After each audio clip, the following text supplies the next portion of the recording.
আসসালামু আলাইকুম সবাইকে। আজকে আমার সাথে আমার শ্রদ্ধেয় শিক্ষক প্রফেসর সিরাজুদ্দৌলা শাহিন স্যার আছেন। উনি আমাদের সেকেন্ড চেয়ারম্যান ছিলেন আফটার নুরুদ্দিন চৌধুরী স্যার।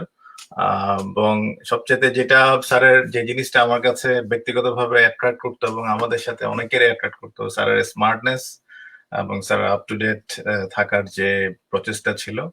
এবং সেই যুগে যেমন স্যারের কম্পিউটার নলেজ বা অন্যান্য জিনিসগুলো আমাদেরকে খুব অ্যাট্রাক্ট করতো। তো সেই জন্য স্যার অবশ্য সবকিছু থেকে রিটায়ার করেছে, বাট শেষ শেষ পর্যন্ত উনি ভাইস চ্যান্সেলর হিসেবে মানারত ইন্টারন্যাশনাল ইউনিভার্সিটিতে কাজ করেছেন। সো আমরা শুনতে চাইবো আজকে, অনেক দিন আসলে কথা হয় না ওইভাবে, তো আজকে লাইভে এসেই আমাদের পরবর্তী প্রজন্মকেও পরিচয় করাই দিচ্ছি স্যারকে, যাতে করে স্যারের কথা কিছুটা শুনতে পারে। তৎকালে স্যারের চিন্তা ভাবনা কি ছিল, তখনকার কাজের পরিধি কি ছিল, ইত্যাদি ইত্যাদি। তো আমি আর কথা দীর্ঘায়িত করবো না। স্যার কেমন আছেন? জি জি আছি, ভালো আছি আল্লাহর রহমতে। স্যার আজকে ইনফর্মাল কথাবার্তা বলবো স্যার, একেবারে ইনফর্মাল। আপনাকে একটু করে বলে রেখেছি, কোনো কোশ্চেনিয়ার নাই, কিছু নাই, জাস্ট স্পন্টানাস যেটা মনে আসে সেটাই আসবে। স্ক্রিনে হয়তো থাকবে কয়েকটা কোশ্চেন, বাট না থাকলেও হয়তো যেটা বলবো সেটা আর কি। স্যার স্যার ধন্যবাদ স্যার, আপনি আপনার এই শারীরিক অবস্থা আপনি আমাকে সময় দিয়েছেন স্যার। Thank you sir. ওই প্রথমে স্যার আমি আপনার কাছ থেকে জানতে চাইবো যে আপনার শৈশবকাল থেকে যে আপনি অবশ্য রিটায়ারমেন্ট পর্যন্ত যদি গল্পটা সংক্ষিপ্ত ভাবে বলেন, তাহলে আমরা একটু জানতে পারতাম যে আপনার স্টোরিটা কি। আসসালামু আলাইকুম সবাইকে যারা শুনছেন এবং দেখছেন, এবং সাথে সাথে আমার মনে অবশ্যই ধন্যবাদ পাওয়ার যোগ্য আমার প্রিয় ছাত্র শামসুদ্দোহা তথা শিপুলকে। আমি শিপুল নামেই ডাকি তাকে অধিকাংশ সময়, আপনারা জানেন তার নিকনেম হলো শিপুল।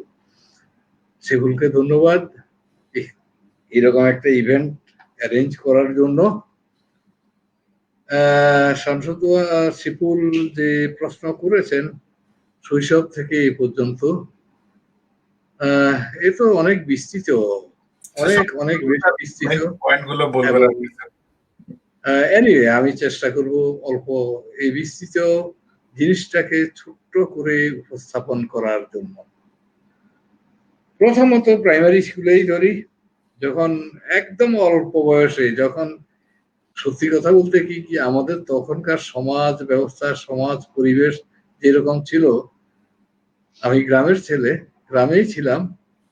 তো ও যখন লুঙ্গি থাকতো আমাদের, হাফ প্যান্ট পরতাম না। কেন পরতাম না? ওটা তো হিন্দুদের ড্রেস, আন্ডারস্ট্যান্ড? মানে তখনকার এইরকম একটা ধারণা ছিল। কাজে লুঙ্গি পরে, লুঙ্গি দেয়া হতো পরার জন্য, বাট আমরা কাঁধে নিয়ে হাঁটতাম।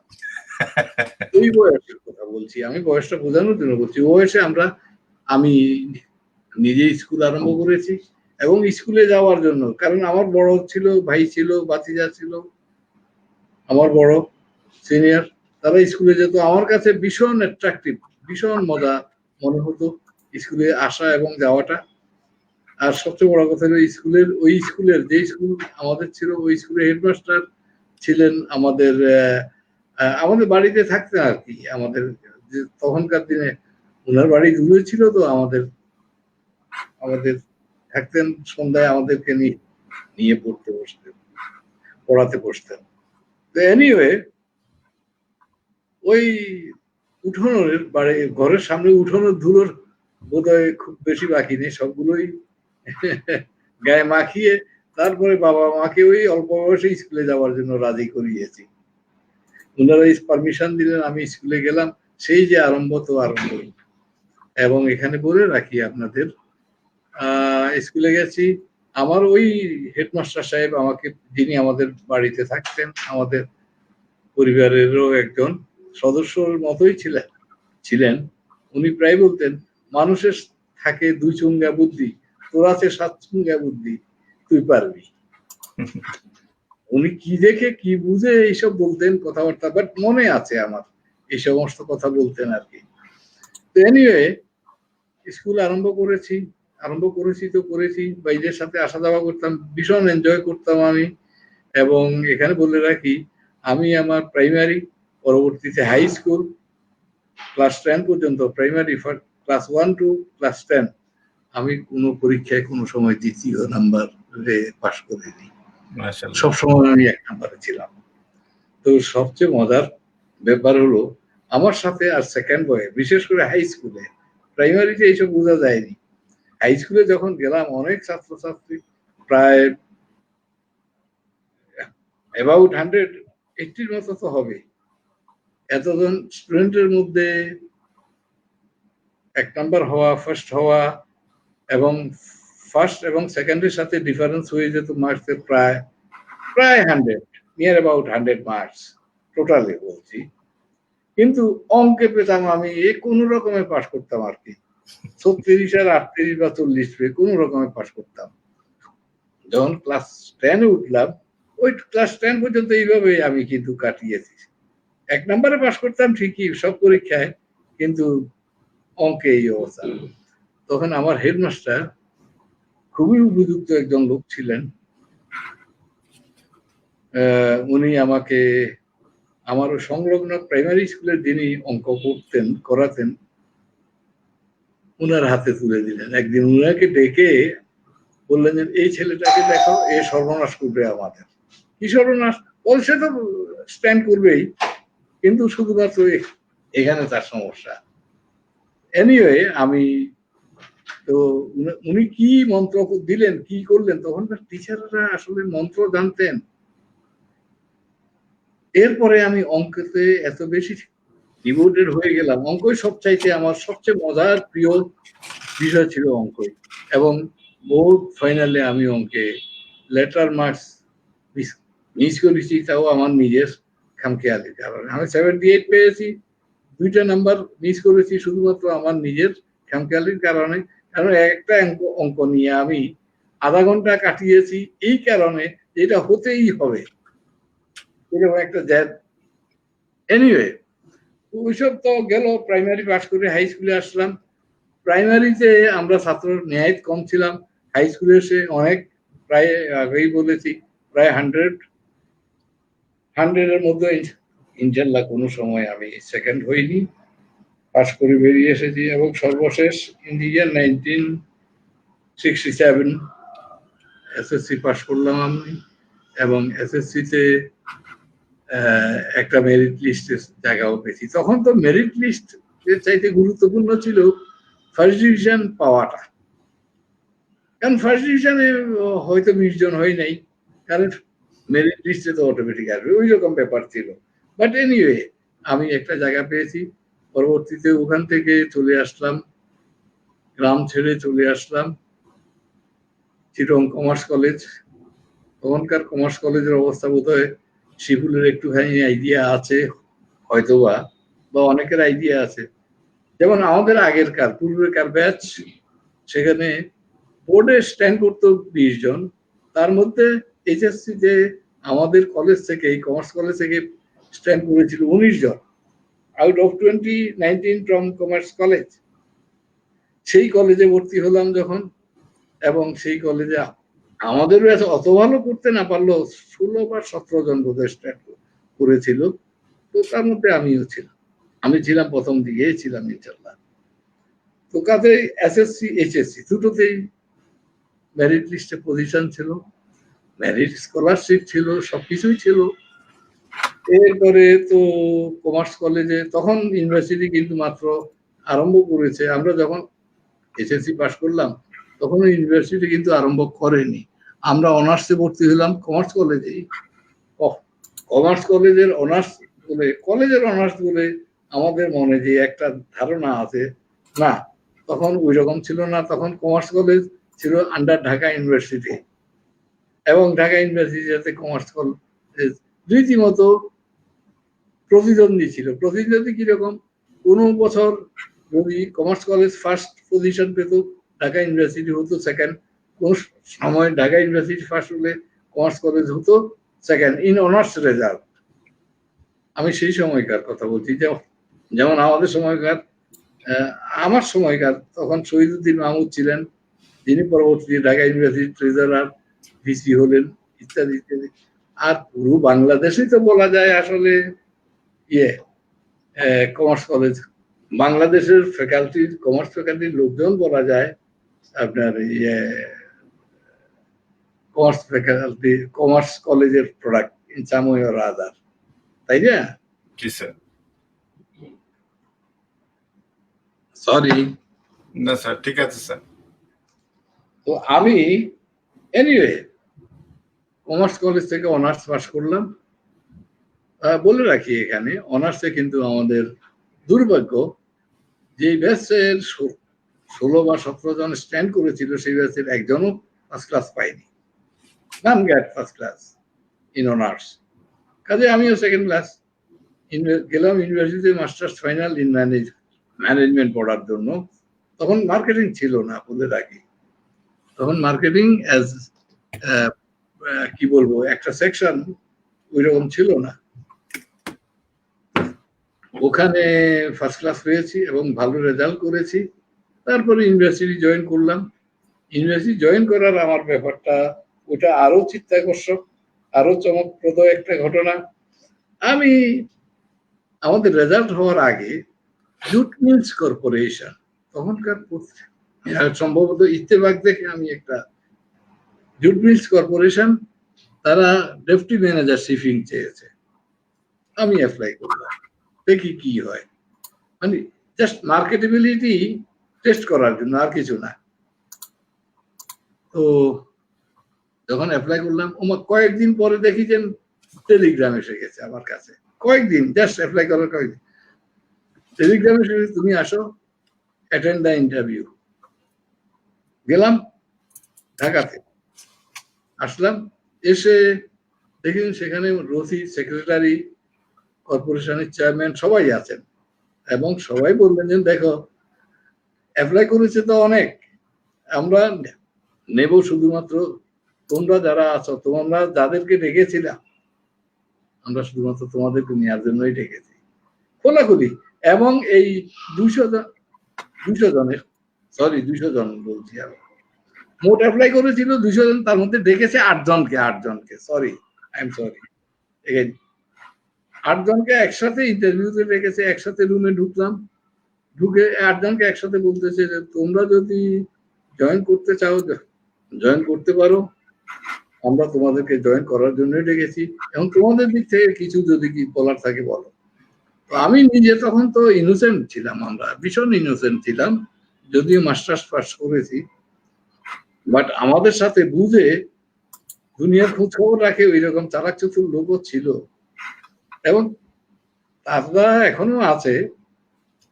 কেউ ইউনিভার্সিটিতে আছে, কেউ জুট মিলস কর্পোরেশনে হয়তো অথবা আছে, তবে বিভিন্ন ইউনিভার্সিটিতে বেশি সংখ্যক আছে তারা। এনিওয়ে, তাদের মধ্যে একজন বললো স্যার আমাদেরকে স্টাডি লিভ দিতে হবে। ওরা বললো যে ইট ইজ গ্র্যান্টেড, কারণ আমাদের রুলস এই আছে। তারপরে বললো যে আমাদের ওয়েব প্রোটেকশন দিতে হবে, বললো যে হ্যাঁ আছে, দেবো, তোমরা যা চাও তাই, মানে আমরা যা যা চেয়েছি সবই দিয়ে দিল তারা। বলে যে তোমরা আসো, জয়েন করো। আমরা ওই বলে ওই দিনকার মতো খুব কথা হবে। তারপরে বোধহয় 2-3 দিন পরেই অ্যাপয়েন্টমেন্ট লেটার। এদিকে university in the mean time result হয়ে গেছে, কিন্তু মাস্টার্স ফাইনালের, কিন্তু অ্যাপয়েন্টমেন্ট হচ্ছে না, কারণ ডিপার্টমেন্টে কোনো পোস্ট খালি নেই। আমি তখন সৈয়দ শামসুজ্জোহা সভাপতি, তখনকার চেয়ারম্যানকে বলা হতো সভাপতি, কারণ 1973 অ্যাক্ট তখনও চালু হয়নি। আমি জোহা স্যারকে বারবার তাগিদ দেওয়া সত্ত্বেও উনি আমার কোনো ব্যবস্থা যেহেতু করতে পারতেন না, উনি বারবার উত্তর দিচ্ছেন যে দেখো তোমার ডিপার্টমেন্টে পোস্ট নেই। এনিওয়ে, তারপরে তুমি 2-1 দিন অপেক্ষা করো, 2-1 মাস অপেক্ষা করো, তোমাকে নিয়ে নেব। আমি ওই অ্যাপয়েন্টমেন্ট লেটার নিয়ে উনার সামনে প্লেস করলাম যে স্যার আমি কি জয়েন, উনার পারমিশন, উনি তো বাবার মতো, কাজে বললাম যে স্যার আমি কি জয়েন করব। স্যার একটু মুচকি হাসলেন, হেসে ওইটা আমার সামনেই ছিঁড়ে বাস্কেটে ফেলে দিলেন। মুজিব তখন পিয়ন ছিল মুজিব, আর ম্যানেজমেন্ট ডিপার্টমেন্টের সভাপতির অফিস ছিল বর্তমান আর্টস, তখনকার arts and social science building, ওটা বর্তমান আমাদের যে ক্যাফেটেরিয়া আছে টিচার্স ক্যাফেটেরিয়া, ওটা গ্রাউন্ড ফ্লোরে একেবারে পূর্ব প্রান্তে। তো উনি মুজিবকে ডাকলেন, মুজিব ঢুকলো রুমে, ঢুকার পরে বললো যে ও ইন দি মিন টাইম উনি বিসির সাথে ওদের কথা বলেছেন, আমার যা ধারণা, আমি সামনে বসা, সরি। তো বিসি সাহেবের সাথে কথা বললেন, মুজিবকে বললেন যে তুমি বিসি সাহেবের কাছে যাও, উনি অপেক্ষা করছেন তোমার জন্য, উনার থেকে একটা জিনিস নিয়ে আসো। মুজিব দিল দৌড়, কারণ পাশে বর্তমান যে অ্যাডমিনিস্ট্রেটিভ বিল্ডিং ওইটাই ছিল অ্যাডমিনিস্ট্রেটিভ বিল্ডিং, কাছাকাছি আধা মিনিটের পথ। মুজিব দিল দৌড়, দৌড় দিয়ে ওই ফর্মটা, একটা ফর্ম আর কি, ব্ল্যাঙ্ক ফর্ম নিয়ে আসলো। নিয়ে এসে উনি ওইটার উপর কোনায় কি যেন, ও না, আমাকে প্রথমে ফর্মটা দিয়ে দেন, দিয়ে বললেন তুই এটা কমপ্লিট কর। তুই করে বলতেন, এখনো একবারে মৃত্যুর আগ পর্যন্ত তুই এটা কমপ্লিট কর। আমি কমপ্লিট করলাম, দিয়ে দিলাম। তারপরে উনার ওই টেবিলে, সভাপতির টেবিলে গ্লাসের নিচে রুটিন ছিল, বড় সড়ো রুটিন। উনি রুটিন দেখিয়ে আমাকে বলতেন কালকে থেকে তুই এই এই ক্লাসগুলো কর। তার মানে আমি বুঝে গেলাম যে আমি মাস্টার হয়ে গেছি। তো এনিওয়ে, ওই তো সেই আরম্ভ টিচিং। স্যার এখানে জি স্যার বলেন স্যার, শেষ করেন। তার মানে অ্যাডক, আমার অ্যাপয়েন্টমেন্টটা ছিল অ্যাডক, পরবর্তীতে রেগুলারাইজ করে অ্যাডক করে উনি আমাকে আটকাইছেন। মূল কথা হলো এই, আটকাইছেন সো দ্যাট আমি যাতে অন্য কোনো দিকে যেতে না পারি। এখন তোমার প্রশ্নটা করতেন। আমার প্রশ্ন মানে স্যার, মানে আমি জাস্ট আমাদের স্টুডেন্ট বা আপনার যারা পুরাতন স্টুডেন্ট তাদের দেশে বলছি যে আসলে যে স্যার বললো যে টেলিগ্রাম বা যে কনফার্মেশন, এগুলো আসলে এখন ভাবাই যায় না। এখন হয়তো এই যুগের ছেলে মেয়েরা হয়তো জানবেই না। আমরা কিছুটা টেলিগ্রাম দেখেছি ছোট বয়সে, শুনেছি যে টেলিগ্রাম এসছে এবং someone has to go receive it. আসলে এখনকার যুগের ছেলে মেয়েদেরকে এটা বললে বুঝাইতেও সময় লাগবে টেলিগ্রামটা কি জিনিস। ওরা হয়তো মানিগ্রাম বুঝবে, টেলিগ্রাম বুঝবে না। আমার এখানে দুইটা কোশ্চেন আছে স্যার, ছোট ছোট। সেটা হচ্ছে আপনি কোন সালে স্যার শিক্ষক হয়েছেন? 76। তখন ভিসি কে ছিলেন? কোথায়? তখন ভিসি কে ছিলেন, ভাইস চ্যান্সেলর কে ছিলেন স্যার? ভাইস চ্যান্সেলর করিম সাহেব, করিম সাহেব নাকি আবুল ফজল সাহেব? আবুল ফজল না, করিম সাহেব সম্ভবত, কারণ করিম সাহেবের পরেই তো আবুল ফজল সাহেব আসলেন। আচ্ছা আচ্ছা, না সেটা জাস্ট আমার কিউরিওসিটি যে অনেক পুরনো তখন তো মানে আমরা। প্রফেসর আব্দুল করিম ইতিহাসের, আর আবুল ফজল সাহেব ছিলেন বাংলার। ফারেস্ট ইউনিট সাহিত্যিক আবুল ফজল আর কি, আবুল ফজল সাহেব ছিলেন বাংলা। আর তখন রেজিস্ট্রার ছিলেন খলিলুর রহমান, মিস্টার খলিল, খুবই উপযুক্ত লোক, ভীষণ উপযুক্ত লোক মিস্টার খলিলুর রহমান। আচ্ছা, পুরনো বলতে আমার মতো বা আমার সাথে সিনিয়র তো খুব কম, যেটা ইউনিভার্সিটিতে দুই এক ব্যাচ সিনিয়র আছে আর কি, তাদেরকে জিজ্ঞাসা, তারা ছাড়া অন্যরা বুঝবে না, চিনবে না। বুঝতে পারছি স্যার। স্যার আমরা একটু করে আগাই স্যার, স্পেসিফিক কোশ্চেনের দিকে নাকি আমি প্রসিড করব? না, আমি স্যার স্পেসিফিক কোশ্চেন অনুযায়ী আগাই আর কি স্যার আমরা। হ্যাঁ, তো এখানে আরেকটা জিনিস জানাই রাখি, সেটা হচ্ছে অ্যাডহক হচ্ছে বেসিক্যালি আমাদের এখন যে ফরম্যাটটা আছে, যে আমরা ফর্মাল পরীক্ষা দেই, তারপরে আমাদের সিলেকশন হয়, তারপরে সেটা অ্যাপ্রুভাল হয়। অ্যাডহক হচ্ছে সামহাও স্যার যেটা বললেন, যেটা আমি বুঝি, স্যার আমাকে কারেকশন করে দেবেন যদি ভুল হয়, অর্থাৎ মানে with permission of the VC and all other departmental chair, কেউ একজনকে পছন্দ হলো বা যোগ্য মনে হলো, তাকে টেম্পোরারি বেসিসে সরাসরি শিক্ষক হিসেবে নিয়োগ দেওয়া, পরবর্তীতে রেগুলার করার জন্য ইয়ে করা। রাইট রাইট রাইট, না এইরকমই। তবে তখন সভাপতির এত বেশি পাওয়ার ছিল, উনি ডিপার্টমেন্টের টিচার যারা সবাই তো উনার ছাত্র, ইউনো সবাই তো উনার ছাত্র, সিনিয়র টু জুনিয়র, তখন যারা ছিল আর কি, তো আমি সাথে আলাপ করার প্রয়োজন মনে করেন নেই, উনি সরাসরি দিদির সাথে আলাপ করে আমাকে বললেন যে আগামীকাল থেকে তুমি এই ক্লাসগুলো করো। হয়তো আলাপ করেছেন অন্যদের সাথে, আগে করেছেন, আমার অ্যাবসেন্টে করেছেন, হতে পারে, আই ডোন্ট নো। ঠিক আছে স্যার, কিছু জিনিস অদৃশ্য থেকেই যায় কে কি করেছে, বাট আফটার দ্যাট যা ঘটেছে সেটাই আর কি স্যার। সো স্যার, শিক্ষকতা কিভাবে এসেছেন তো জানলাম, কিন্তু এখানে একটা আমার কোশ্চেন হচ্ছে যে আপনি শিক্ষকতা আসার ব্যাপারটা কি মানে ছোটবেলা থেকে ধারণ করতেন বা অনার্সে পড়ার সময়, নাকি অল থ্রু ভালো রেজাল্ট করার কারণে মাথায় এসছে শিক্ষক হওয়া দরকার, নাকি কেউ আপনাকে ইনসিস্ট করেছে যে না তুমি শিক্ষক হলে ভালো করবা? স্যার ব্যাপারটা কোন জায়গায় এসে আপনার মনে হলো যে শিক্ষক হওয়া দরকার? এখানে বলে রাখি, যখন আমি এসএসসি পরীক্ষাতে পাশ করলাম তখন বাবা বলছিলেন ডাক্তার হও, ভাই বলছিলেন না ডাক্তার নয় তুমি ইঞ্জিনিয়ার হও। এই ডাক্তার ইঞ্জিনিয়ার নিয়ে টানাটানি, আমি উনাদেরকে অত্যন্ত বিনয়ের সাথে বললাম ডাক্তার বা ইঞ্জিনিয়ার কিছুই আমি হব না, আমি মাস্টার হব। এটাই হলো, তার মানে আমি যেটা বলতে চাচ্ছি, ফ্রম মাই ভেরি বয়হুড, না এটা আমার টার্গেটে ছিল। আচ্ছা আমি শিক্ষক, আচ্ছা আমি শিক্ষক, কারণ আমি শিক্ষক হব। আমি কমার্স কলেজে যখন এইচএসসি পরীক্ষা দিলাম, রেজাল্ট হতে তখন 2-3 মাস সময় তো লাগতো। এই এইচএসসি পরীক্ষা দিয়ে আমি যে স্কুল থেকে পাশ করেছি ওই স্কুলে গিয়ে পড়াইছি হায়ার ক্লাস 9 এবং 10, এবং দে আর স্যাটিসফাইড। তাদের মধ্যে ওদের রিটায়ার করে ফেলছে সেক্রেটারি, সচিব দিয়ে একজন ছিল যারা রিটায়ার করেছে, আমার ছাত্র, জি স্যার, ছাত্র স্কুলের। বুঝতে পারছি স্যার, ধন্যবাদ স্যার। স্যার এখন স্যার আপনার এই পেশায় স্যার আইডলটাকে মানে আপনি কাকে আইডল মানেন? আইডল বিভিন্ন জায়গায় থাকতে পারে, অলরেডি আপনি বলেছেন আপনার প্রিন্সিপাল বা হেডমাস্টারের কথা বলেছেন যিনি আপনাকে ম্যাজিক্যালি ম্যাথসে চেঞ্জ করে দিয়েছে, এবং আমার মনে আছে আপনি অপারেশন ম্যানেজমেন্টের মতো কোর্সও আপনি ইউনিভার্সিটি লেভেলে পড়াইছেন, আপনি একটা বইও লিখেছিলেন বোধহয় ম্যাথমেটিক্স এর উপরে। সো যেখানে আপনি ম্যাথসে খুব খারাপ ছিলেন সেই জায়গা থেকে ম্যাথসে ভালো হওয়ার স্টোরিটা কি শুধু উনি, নাকি এরপরে আরো কেউ আপনাকে পরিচর্যা করেছে? আর আইডলটা কি? ওভারঅলি আপনার শিক্ষক হিসেবে আইডল কে? আইডল যদি বলো তাহলে এখন ওই স্কুলের হেডমাস্টার সাহেব, উনি এখনো আমার লেভেলে স্যার, কিন্তু আপনি অনার্স মাস্টার্স কি কাউকে পান?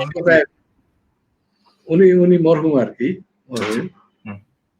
তো আর আমেরিকাতে আমেরিকা থেকেও একটু লেখাপড়া করেছি, এবং সেখানে লেখাপড়া করার সময় কোয়ান্টিটিভ কোর্স গুলোতে সবচেয়ে ভালো করতাম আমি, কেন জানি না, আমার কাছে ভালো লাগতো, ভালো করতাম মানে ভালো লাগতো।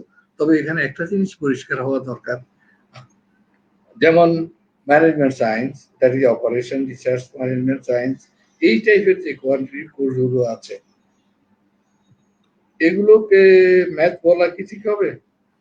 পিওর ম্যাথ তো নয়, math no doubt, but pure math তো নয়। কিছুটা পিওর ম্যাথ অন্য জিনিস, স্ট্যাটিস্টিক্স আর ম্যাথ কি একই কথা হলো? বাট আমরা যখন কোয়ান্টিটি কোনো কিছু যখন সংখ্যায় দেখি তখন মনে করি math, it is math. No, আসলে সেটা, কারণ management science has its own model, has its own theory. আর এখন তো ম্যাচিউর সাবজেক্ট, এটা খুবই ম্যাচিউর বলার অপেক্ষা রাখে না। এখন তো আমাদের বিজনেসে কনসেন্ট্রেশন অন্যদিকে, দ্যাট ইজ সাপ্লাই চেইন, যেখানে বোধহয় তুমি সাপ্লাই চেইন। জি স্যার, স্যার ধন্যবাদ। এক সময় সায়েন্সে ছিল। আমার জানা মতে স্যার আপনি নুরুল করিম স্যারকে পেয়েছেন, আপনি নুরুদ্দিন স্যারকে পেয়েছেন। আপনি যখন শিক্ষকতায় আসছেন তখন চেয়ারম্যান কে ছিলেন ম্যানেজমেন্টের? তখন ম্যানেজমেন্টের চেয়ারম্যান জোহার সাহেব, প্রফেসর শামসুজ্জোহা স্যার। আমরা ওনাকে পেয়েছি, আমরা ওনাকে অনেকদিন ধরে পেয়েছি, উনি তখন রিটায়ার করেছে, বাট সুপার নিউমারি বা কিছু হিসেবে ছিলেন। উনি ছিলেন, উনি ল পড়াতেন, এবং উনি সুপার নিউমারি প্রফেসরশিপ হিসেবে শেষ হয়ে যাওয়ার পরেও পড়াতেন। উনি সোজা কথা হলো একদিন আমাকে বললেন, তখন আমি মার্কেটিং ডিপার্টমেন্টের চেয়ারম্যান, শাহিন আমার তো নিয়মিত আসতে হবে, তোমরা চাকরি দাও আর না দাও। তার মানে বলে রাখি, বলা কতটুকু সঙ্গত হবে, ম্যানেজমেন্ট উনারকে ওই পার্ট টাইম করতেন আর কি, বাট ম্যানেজমেন্টে ছিল না। তখন আমার কাছে গেলেন, গিয়ে খুব কাতর স্বরে আমার কাছে মনে হয়েছে অন্তত, সাহেব এরকম আমাকে তো তোমরা চাকরিতে আবার না দাও, রাখাও না রাখাও, আমি তো নিয়মিত আসা যাওয়া করবো। উনি খুব পাঞ্চুয়াল ছিলেন, অনেক বুড়ো বয়সে উনি লাঠি ভর করে আসতেন। আমি জানি আমার সাথে অনেক ইন্টারাকশন হতো, খুব কম মানুষই কথা বলতো। যে কারণে স্যার আমি একটু বলে রাখি যে ওনার প্রতি আমার রেসপেক্টটা, যে আপনি বোধহয় স্বীকার করবেন যে আমি শুনেছি, আমি গল্পটা শুনেছি, আপনি হয়তো এন্ডোর্স করবেন যে এই কমার্স ফ্যাকাল্টির পিছনে শামসুজ্জোহা স্যার এবং আলী ইমদাদ স্যারের কথা অনেক শুনেছি, যারা না হলে আজকে কমার্স ফ্যাকাল্টি হয়তো কমার্স ফ্যাকাল্টি এর মতো অবরোধ মানে কি বলবো এটাকে রূপ ধারণ করতো না। কিন্তু সেই হিসাবে আসলে আমরা পুরানোদেরকে আমরা স্মরণ করি না, এটা আমার কাছে খুব ব্যথিত করে এনিওয়ে, যে কথা ওনাদের কথা টোটালি চর্চা আমি কোথাও দেখি না। আসলে এইভাবেই করে আমরা কিন্তু মানে সব ভুলে যাচ্ছে যে অতীত একটু মনে রাখা দরকার, কার কি কন্ট্রিবিউশন আমার কাছে মনে হয়। যাই হোক, আলী ইমদাদ স্যারকে আমি দেখিনি, কিন্তু জোহা স্যারকে আমি দেখেছি এবং ওনার সাথে আমি অনেক কথা বলতাম। ওনার সাথে তেমন কেউ কথা বলতো না, একটু বয়স্ক ছিলেন, কিন্তু আমি ওনার সাথে, উনি খুব মজা পেতেন যে ওনার সাথে কেউ কথা বললে ওই স্টেজে কথা বলতেছে। আমি কথা বলছি 2002, 2003, 2004 কথা বলতেছি আমি।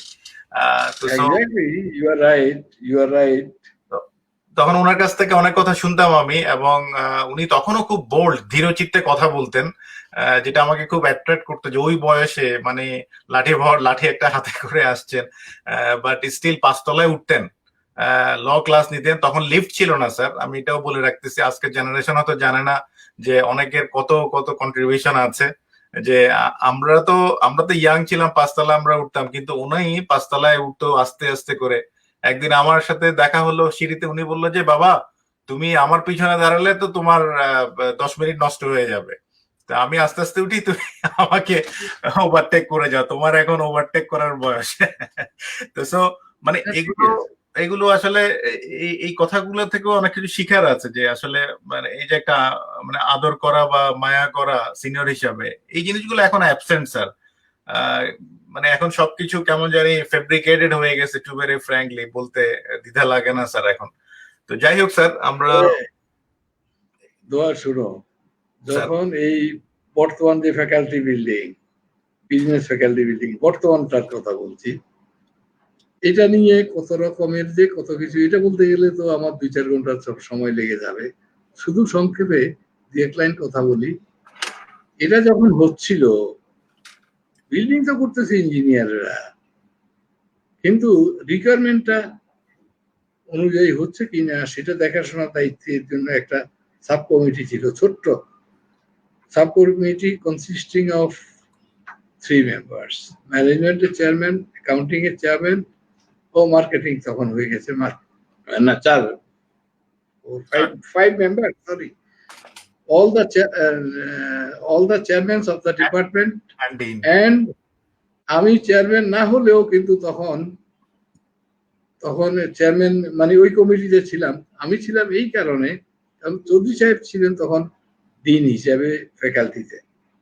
তো ওই গ্যাপ ছিল, ওই গ্যাপটা আমি ফিল আপ করার জন্য পরবর্তী সেকেন্ড ম্যান আমি গ্যাপটা ফিল আপ করেছি আমি, এবং বিল্ডিংটা দেখাশোনা করেছি। এবং বিল্ডিং আমি জানি না এক একটা রুম, এক একটা ফ্লোর যেভাবে আমরা চেয়েছি সেভাবেই হয়েছে, অনেকটা কিছুটা ব্যতিক্রম তো হবেই। আর সবচেয়ে বড় কথা, বিল্ডিং যখন কমপ্লিট হয়, যখন অপশন আসলো, সরকারিভাবে অপশন আসলো যে কে কোন ফ্লোরে যাবে, তখন তো marketing department, finance department, you know, আমরা ওই যে মেডিকেল সেন্টার ওই পাহাড়ের উপর। জি স্যার আমরা যাই হোক, অনেক কথা আছে, অনেক কথা। তখন আমি চেয়ারম্যান হয়েছি বা হইনি, যেটাই থাকি না কেন, কিন্তু মোর দেন চেয়ারম্যানশিপ, মোর দেন চেয়ারম্যান ভূমিকা বোধহয় পালন করেছি এখানে। আপনি স্যার বিল্ডিং তো এনিওয়ে বলো। না, বিল্ডিং তো শেষ হয়েছে অনেক পরে, কাজ শুরু হয়েছে কবে জানি না, তবে আমরা পাস করেও পাইনি। আমরা 99-এ আমাদের রেজাল্ট হয়েছে, যদি আমরা 97 ব্যাচ, সেশন জ্যাম টাইম সহ মিলে 99-এ শেষে রেজাল্ট হয়েছে। তো তোমরা পাওনি? না, আমরাও পাইনি। পাওনি? না। আপনি চেয়ারম্যান ছিলেন 95 বা 96 এ, if I am not wrong. আমার জি স্যার। আমার জি স্যার। আমার 95 টু বোধহয় 5 90 6 7 বাই 8 এইরকম হবে। এরকম হবে স্যার। বুঝতে পারছি। আমারও ঠিক স্মরণ নেই আর কি। না ঠিক আছে স্যার। আচ্ছা স্যার, নুরুদ্দিন চৌধুরী স্যারের সাথে আপনার পরিচয় কোথায় হয়েছিল? না, ওনার সাথে পরিচয় তো ডিপার্টমেন্টে, ম্যানেজমেন্টে একসাথে ছিলাম। এখানে বলে রাখি, যেটা ইউনিভার্সিটিতে, যেটা আমি এখনো বলি, সুযোগ পেলেই বলি, সব জায়গায় বলি, কারণ আমার ছাত্ররা অনেকে জানে না, আমার কলিগেরা অনেকেই জানে না, বাইরের দুনিয়া তো জানবে আমাদের থেকে। যেটা university is the pioneer of introducing BBA.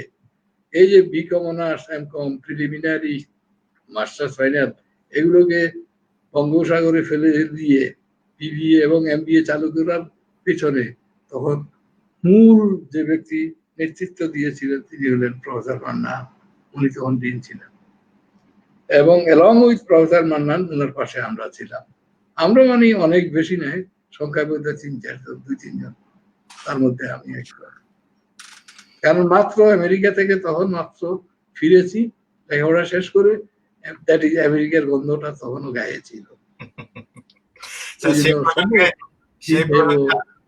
লাগানোর চেষ্টা করেছেন আমাকে বেশি করে। ধন্যবাদ স্যার। সেই অর্ডিন্যান্স, সিলেবাস, সেই ডেভেলপ করা, কোর্স কারিকুলাম ডেভেলপ করা, ইত্যাদি ইত্যাদি, এইসব আর কি। আচ্ছা স্যার, পরবর্তী কোশ্চেনটা হচ্ছে স্যার, আপনি কোন কোন গুণগুলো আপনি শিক্ষকতা ধারণ করার চেষ্টা করেছিলেন স্যার? মানে কি কি গুণগুলো আপনি ধরে রাখার চেষ্টা করেছিলেন শিক্ষক হিসাবে, যাতে করে স্টুডেন্টরা বেনিফিটেড হয়?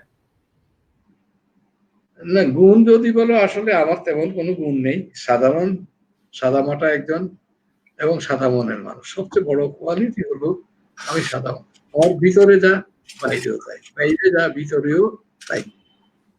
দেয়ার is no difference, difference is zero. Sir এটা আজকাল দুর্লভ। এটা গুণ কিনা জানি না, যদি গুণ হয়ে বলে থাকো গুণ, যদি দোষ বলে থাকো দোষ। এবং সেই গুণ বা দোষের কারণে বড় হওয়ার পরে যেমন সম্মান শ্রদ্ধা পেয়েছি, তেমনি অনেক খেসারত আমাকে দিতে হয়েছে, অনেক খেসারত দিয়েছি। যাক, বাদ দাও ওইসব। জি স্যার, আমাদের সঙ্গে কিছুটা খেসারত আছে স্যার। তো যাই হোক, কেউ খারাপ নাই স্যার। ব্যাপারটা হচ্ছে আপনিও খারাপ ছিলেন না, খেসারত না ছিলাম না, ইনশাল্লাহ খারাপ ছিলাম না, মোটেই ছিলাম না। আমরা কেউ পিছনে তাকানোর মানুষ না স্যার, আমরা সামনে তাকাই চলার মানুষ। সো আমি যে স্যার এটা করবো স্যার, যে ছাত্রদেরকে আপনি কোন জিনিসটা বেশি শিখাতে চাইতেন স্যার? মানে ওভারঅলি স্যার, মানুষ তো আসলে ক্লাসরুমে পাঠদান তো একটা কমন জিনিস শিক্ষকের জন্য, এর বাইরেও তো অনেকগুলো ব্যাপার আছে, এবং আপনি যেভাবে চাইতেন সেটা কি সেভাবে কি শিক্ষা দিতে পেরেছিলেন, বা কোনো গ্যাপ কি আছে মনে করেন আপনি? তোমার আমেরিকা দুটো পার্ট, আমার শিক্ষকতা লাইফটাকে দুটো ভাগে বিভক্ত করতে চাই। একটা হলো before my study in America and after. কারণ আমি আমেরিকায় লেখাপড়া শেষ করে ভাই সুবোধ ছেলের মতো ফিরে এসেছি, আবার শিক্ষকতাতে জয়েন করেছি, যেটা আমার সাথে অনেকে করেনি। Anyway, sorry. তো আগে বোধহয় শিক্ষকতা কি করেছি না করেছি আমার মনে নেই, বাট পরের অংশটা, ওটা ছোট দীর্ঘ সময়, এই সময়টুকু আমার স্পষ্টভাবে, যেটা আমি ছাত্রদেরকে বোঝানোর চেষ্টা করেছি, যে বিজনেস এডুকেশন এটা স্থবির হয়ে বসে থাকার কোনো জিনিস নয়। এটা কনস্ট্যান্টলি চেঞ্জ হচ্ছে, এবং এই চেঞ্জ এনভায়রনমেন্টের সাথে you have to cope with it. এবং আমি নিজে চেষ্টা করেছি ছেলেদেরকে বিজনেস, একটা কথা ছিল বিজনেস স্টুডেন্টরা আবার কোয়ান্টিটিভ কি শিখবে, এরকম একটা ধারণা ছিল না, সব থিওরি। বিজনেস, এখনকার বিজনেস লেখাপড়া, you are a teacher of Illinois, Western Illinois State University, you know business মানে এখন along with theoretical subject, there are so many quantitative subject also, তাই না? জি স্যার। তো সেদিকটা আমি এমফেসিস দিতাম, এবং এমফেসিস দিলে ছেলেদের মধ্যে যারা পারতো অনেকে ক্যাচ, অনেকে কি অধিকাংশই ক্যাচ করতো, কিছু কিছু ক্যাচ করতে হয়তো সক্ষম হতো না, বাট আমি চেষ্টা করেছি তাদেরকে ব্যাপারটা ধরিয়ে দেওয়ার জন্য। আর আধুনিক যে বিজনেস এডুকেশন যেভাবে এগোচ্ছে, বিশেষ করে আমেরিকা যে মডেল, আমরা সেটাই তো বিবিএ আর এমবিএ যেটাই বলি না কেন বাংলাদেশে, যেটা ইউনিভার্সিটি ইন্ট্রোডিউস করুক, পায়োনিয়ার হোক বিবিএ ইন্ট্রোডাকশনে, কিন্তু আমরা ইন্ট্রোডিউস করেছি কোন মডেলটা? আমরা ইন্ট্রোডিউস করেছি বিজনেসের এডুকেশন অফ আমেরিকা, ইউএসএ। বলতে দ্বিধা নেই, with some modification of course, with modification, with refinement, but মূল ইয়ে হলো আমেরিকান এডুকেশন সিস্টেম। ধন্যবাদ। সে সিস্টেমে আমি ছেলেদেরকে ওরিয়েন্টেড করার চেষ্টা করেছি, সে সিস্টেমে সাথে ওরিয়েন্টেড করা এবং তাদেরকে সেটার সাথে কোপ করা, how they will do go with it, চেষ্টা করেছি। সোজা কথা আউটলুক, ওটা শুধু ছাত্রদের দোষ দেই কেন, যেমন টিচারদের মধ্যে, নাম বলার দরকার নেই, বললে চিনে ফেলবে, টিচারদের মধ্যে আমার সিনিয়র বা জুনিয়র যাই হোক না কেন, এমন তো শিক্ষক, আমি এই বিবিএ ইন্ট্রোডিউস করার পরে ফ্যাকাল্টির দুটো ওয়ার্কশপ করেছি, ফ্যাকাল্টির উদ্যোগে মান্নান সাহেবের রিকোয়েস্টে দুটো ওয়ার্কশপ করেছি, শুধুমাত্র ওনাদেরকে সিজিপিএ কি, what is grading system, letter grading system, score, এগুলো বোঝানোর জন্য, ওনাদের মাথা থেকে ঝেড়ে ফেলে দেওয়ার জন্য, যে 65 পাইলে ফার্স্ট ডিভিশন, 45 পেলে সেকেন্ড ডিভিশন ইত্যাদি, এগুলো ফেলে দিয়ে 60 যারা পায় তাদের পাওয়া উচিত 90+। যেহেতু আমরা লেটার গ্রেডিং ইন্ট্রোডিউস করেছি, তো এগুলো বোঝানোর জন্য কেউ বুঝেছে, কেউ হয়তো বুঝে নেই বা বুঝতে পারেনি। ওয়ার্কশপের পরেও এমন মার্কশিট, যখন আমি চেয়ারম্যান, একবার তো একজন টিউটোরিয়াল 10 নম্বরের, ওই যে সারা বছর ইভ্যালুয়েশন হয় না, পরীক্ষা, ক্লাস পরীক্ষা, আউট অফ 10 কিউ পেয়েছে 1, কিউ পেয়েছে 2, কিউ পেয়েছে 3, 0 পেয়েছে।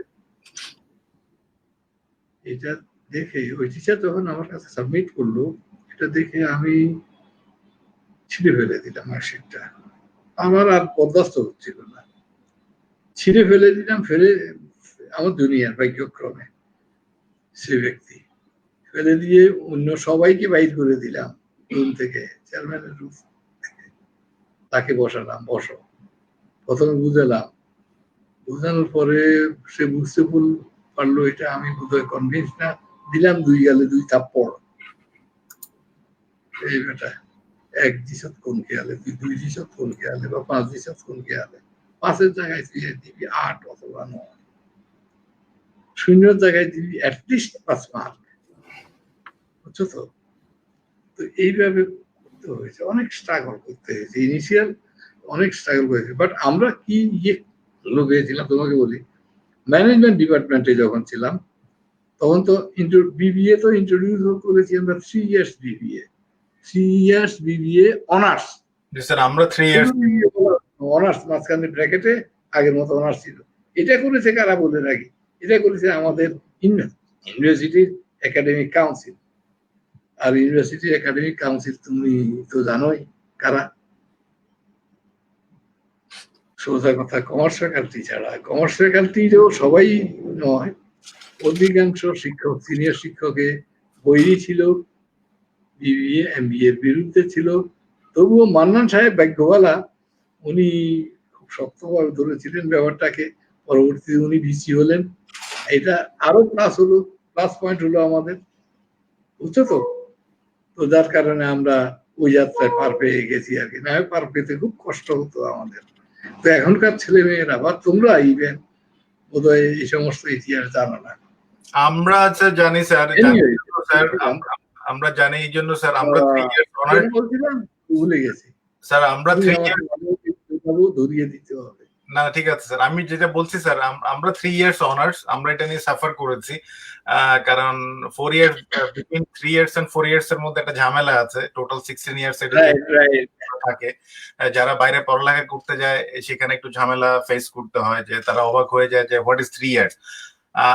এই বর্তমান প্রজন্ম হয়তো জানেই না যে কতটা স্ট্রাগল করে আপনারা সিজিপিএ সিস্টেম চালু করেছেন, বাট চালু করার পরে যেটা ক্ষতি হয়েছে, আমাদের 4 বছর পরে চালু করেছেন আপনারা, তখনকার ব্যাচ গুলো কিন্তু অনেক শিক্ষক 60 ধরে খাতা কেটেছে, এবং ওদের 2-3টা ব্যাচে সিজিপিএ, বিশেষ করে প্রথম batch CGPA was really bad, এবং তাদের সিজিপিএ এমনও হয়েছে যে ফার্স্ট হয়েছে তার সিজিপিএ বিলো 2, এবং এটা কিন্তু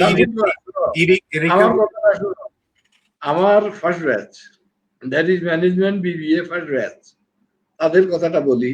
পুরো বাংলাদেশ থেকে তো ইনপুট পেয়েছি আমরা, যেহেতু বিবিএ অন্য কোথাও ছিল না, যেহেতু ছিল না সেই সুযোগে, যেহেতু আমরা মাত্র চালু করেছি, পুরো বাংলাদেশ থেকে একেবারে সেরা সেরা স্টুডেন্ট গুলো এসে ভর্তি হয়েছিল, ম্যানেজমেন্ট বলো কাউন্টিং বলো।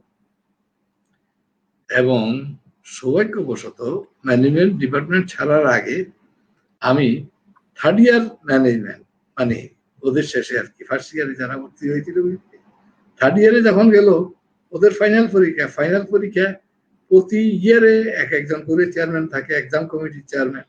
আমি ওদের থার্ড ইয়ার ফাইনাল পরীক্ষার এক্সাম কমিটির চেয়ারম্যান ছিলাম, এবং এক্সাম কমিটির চেয়ারম্যান হিসেবে আমি দাওয়াত দিয়েছিলাম, মানে এক্সটার্নাল হিসেবে ভাইভাতে, ওদের ভাইভাতে দাওয়াত দিয়েছিলাম ঢাকা ইউনিভার্সিটির এমন একজনকে, যিনি উনি মরহুম হয়ে গেছেন সম্ভবত, উনি নাই এখন, সিনিয়র মোস্ট একজন এবং খুবই নামকরা, খুবই capable person. Believe it or not, আমার প্রথম 2-3জন তো মেয়েই ছিল ওই ফার্স্ট ব্যাচের, তুমি জানো মেয়েগুলো। ওই মেয়েগুলো যখন এক একটা করে মেয়ে, এবং পরবর্তী ছেলেগুলো যখন 5-7জন ইন্টারভিউ হয়ে গেল, ওদের কথা বলার ঢং, ওদের প্রেজেন্টেশন, ওদের প্রশ্নের উত্তর, আমি চুপচাপ বসে আছি শুনতেছি, মন্ত্রমুগ্ধের মতো ওদের কথা শুনতেছি আমি। এবং এক্সটার্নাল যিনি ঢাকা ইউনিভার্সিটির, উনিও মন্ত্রমুগ্ধের মতো শোনার পরে ফিফথ, পঞ্চম ব্যক্তি পার হওয়ার পরে উনি লাভ দিয়ে উঠে গেলেন চেয়ারে উঠে গিয়ে আমাকে শুধু বললেন, শাহিন এগুলো জোগাড় করেছ কোত্থেকে? আমাকে এই কথাটা মনে বলে, শাহিন এগুলো জোগাড় করেছ কোত্থেকে? আমি বললাম, স্যার আমরা পাইওনিয়ার, সেই হিসাবে এগুলো সব এসেছিল, এখানে জড়ো হয়েছে পুরো বাংলাদেশ থেকে। তেমনি মার্কেটিং ডিপার্টমেন্টে গিয়েও তো আমি আর প্র্যাকটিক্যালি তখন চৌধুরী সাহেবের নেতৃত্বে ছিলেন, আমি সেকেন্ড ম্যান ছিলাম, আমি অ্যাসোসিয়েট প্রফেসর ছিলাম। যখন মার্কেটিং এ ঢুকি, ফুল প্রফেসর ছিলেন শুধুমাত্র চৌধুরী সাহেব, বাকিরা একেবারে ছোট মানে বেশি ছোট, লেকচারার, অ্যাসিস্ট্যান্ট প্রফেসর সম্ভবত ছিলেন না কেউ। এনিওয়ে, তো কাজকর্ম আমাদের দুজনকেই করতে হয়েছে। একটা ডিপার্টমেন্ট চালু করার জন্য যা যা ইনিশিয়াল কাজকর্ম আছে সব এই যে আমাদের দুজনকেই করতে হয়েছে। চৌধুরী সাহেব ডিটেলস খুব কম দেখতেন, উনি মূল জিনিসগুলো দেখতেন, ডিটেলসটা আমি দেখতাম। ডিটেলস বলতে যেমন ডিপার্টমেন্টের প্যাডটা কিরকম হবে, সিলটা কিরকম হবে, ডিপার্টমেন্টের ইত্যাদি ইত্যাদি, এই টাইপের জিনিসগুলো, এগুলো কোনোটাই কিন্তু আমার নজরে এড়ায়নি। এবং আমার মনে হয় চিটা ইউনিভার্সিটিতে যে প্যাডটা ব্যবহার করা হয় এখন বিভিন্ন ডিপার্টমেন্ট এবং অ্যাডমিনিস্ট্রেটিভ বিল্ডিং এ, এটা বোধহয় আমার সেই ডিজাইন করা প্যাডটাই সম্ভবত। আমি দেখি অন্তত লাস্ট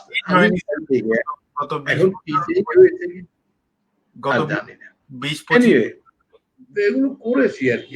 এমনও গেছে সকালে বসেছি, সকাল 8টা বাজে গিয়ে বসেছি চেয়ারে, বলছি এমকম প্রিলিমিনারি পরীক্ষা নিয়েছি মার্কেটিং এ, পরীক্ষা নিয়ে বলছি যে আজকেই রেজাল্ট দেব, যে কোনো ভাবে হোক। কলিগদেরকে আগ থেকে সেভাবে মোটিভেট করে, ইনক্লুডিং চৌধুরী সাহেব, মাফ নাই কারণ, এবং উনিও মোটিভেটেড, সবাই মোটিভেটেড, এবং সবাই বসে একযোগে খাতা দেখে রেজাল্ট টাঙ্গিয়ে তারপরে বেরিয়েছি। বেরোনোর সময় আমার গাড়িতে, তখন আমি সামনে সিটে, গাড়ির পিছনে আরো অনেক লোক ভর্তি, টাউনে আসার তো অনেক লোক আছে,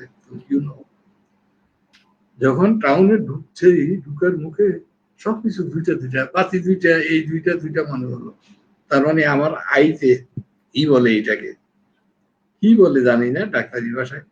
পরদিন সকালে ঘুম থেকে উঠে ডাক্তার কাছে দিলাম দৌড়, ডাক্তার সাহেব এই হয়েছে, আমি সবকিছু দুইটা দুইটা দেখতেছি। ডাক্তার সাহেব বলেছেন কিছু না, আপনি বেশিক্ষণ দেখবেন না, কিছুক্ষণের মধ্যে ঠিক হয়ে যাবে। তো পরে দেখলাম যে না, সত্যি সত্যি ঠিক হয়ে গেল। তো ম্যানেজমেন্টে থাকি আর মার্কেটিং এ থাকি, ডিপার্টমেন্টকে, ছাত্রদেরকে নিজের সন্তান তুল্য মনে করেছি, তাদেরকে সেভাবে নার্চার করার চেষ্টা করেছি, সেভাবে ডেভেলপ করার চেষ্টা করেছি, অনেস্টলি চেষ্টা করি, চেষ্টা কোনো ত্রুটি ছিল না। ধন্যবাদ স্যার।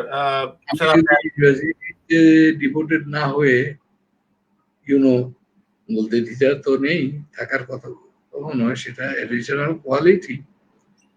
আমার নিজস্ব একটা প্রতিষ্ঠান ছিল টাউনে, আমি যদি সেখানে ডিভোটেড হতাম, ইউনিভার্সিটি ডিভোটেড না হয়ে, তাহলে ইউনিভার্সিটি ছেড়ে দিয়ে সেখানে ডিভোটেড হলে যা হতো, এতদিনে মাল্টিমিলিয়ন ইয়ার বা সামথিং লাইক দ্যাট, এরকম একটা কিছু হয়ে যেতাম।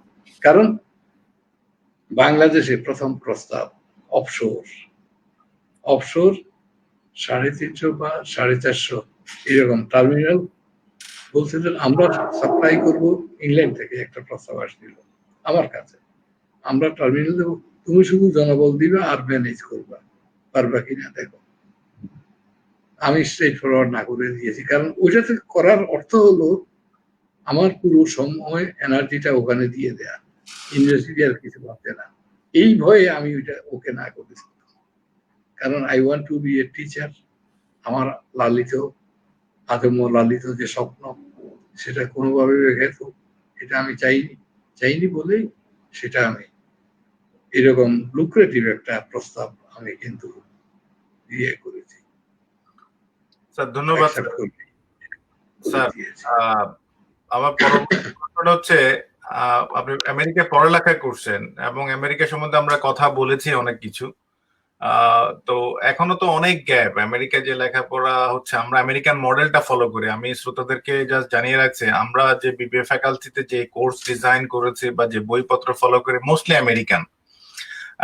সো এই যে ফুললি আমেরিকা ডিভোটেড হওয়াতে কি কোনো সমস্যা হয়েছে, বা আমরা প্রশ্নগুলো একসাথেই করে দিলাম, যে অর্থাৎ ডিফারেন্স গুলো কেন, মানে গ্যাপটা কেন ক্লোজ করা যায়নি? আরেকটা প্রশ্ন আপনার অনেকে করে সবসময়, যে আপনি আমেরিকায় সেই সময় গিয়েছেন কিন্তু না থেকে আপনি চলে আসলেন কেন, এরকম তো অনেকে থেকে গেল। কি জিনিস আপনাকে মোটিভেট করলো ফিরে আসার জন্য? মানে পুরো অনেকগুলো কোশ্চেন একসাথে থ্রো করে দিলাম America Bangladesh related. Thank you. না, ইটস ওকে।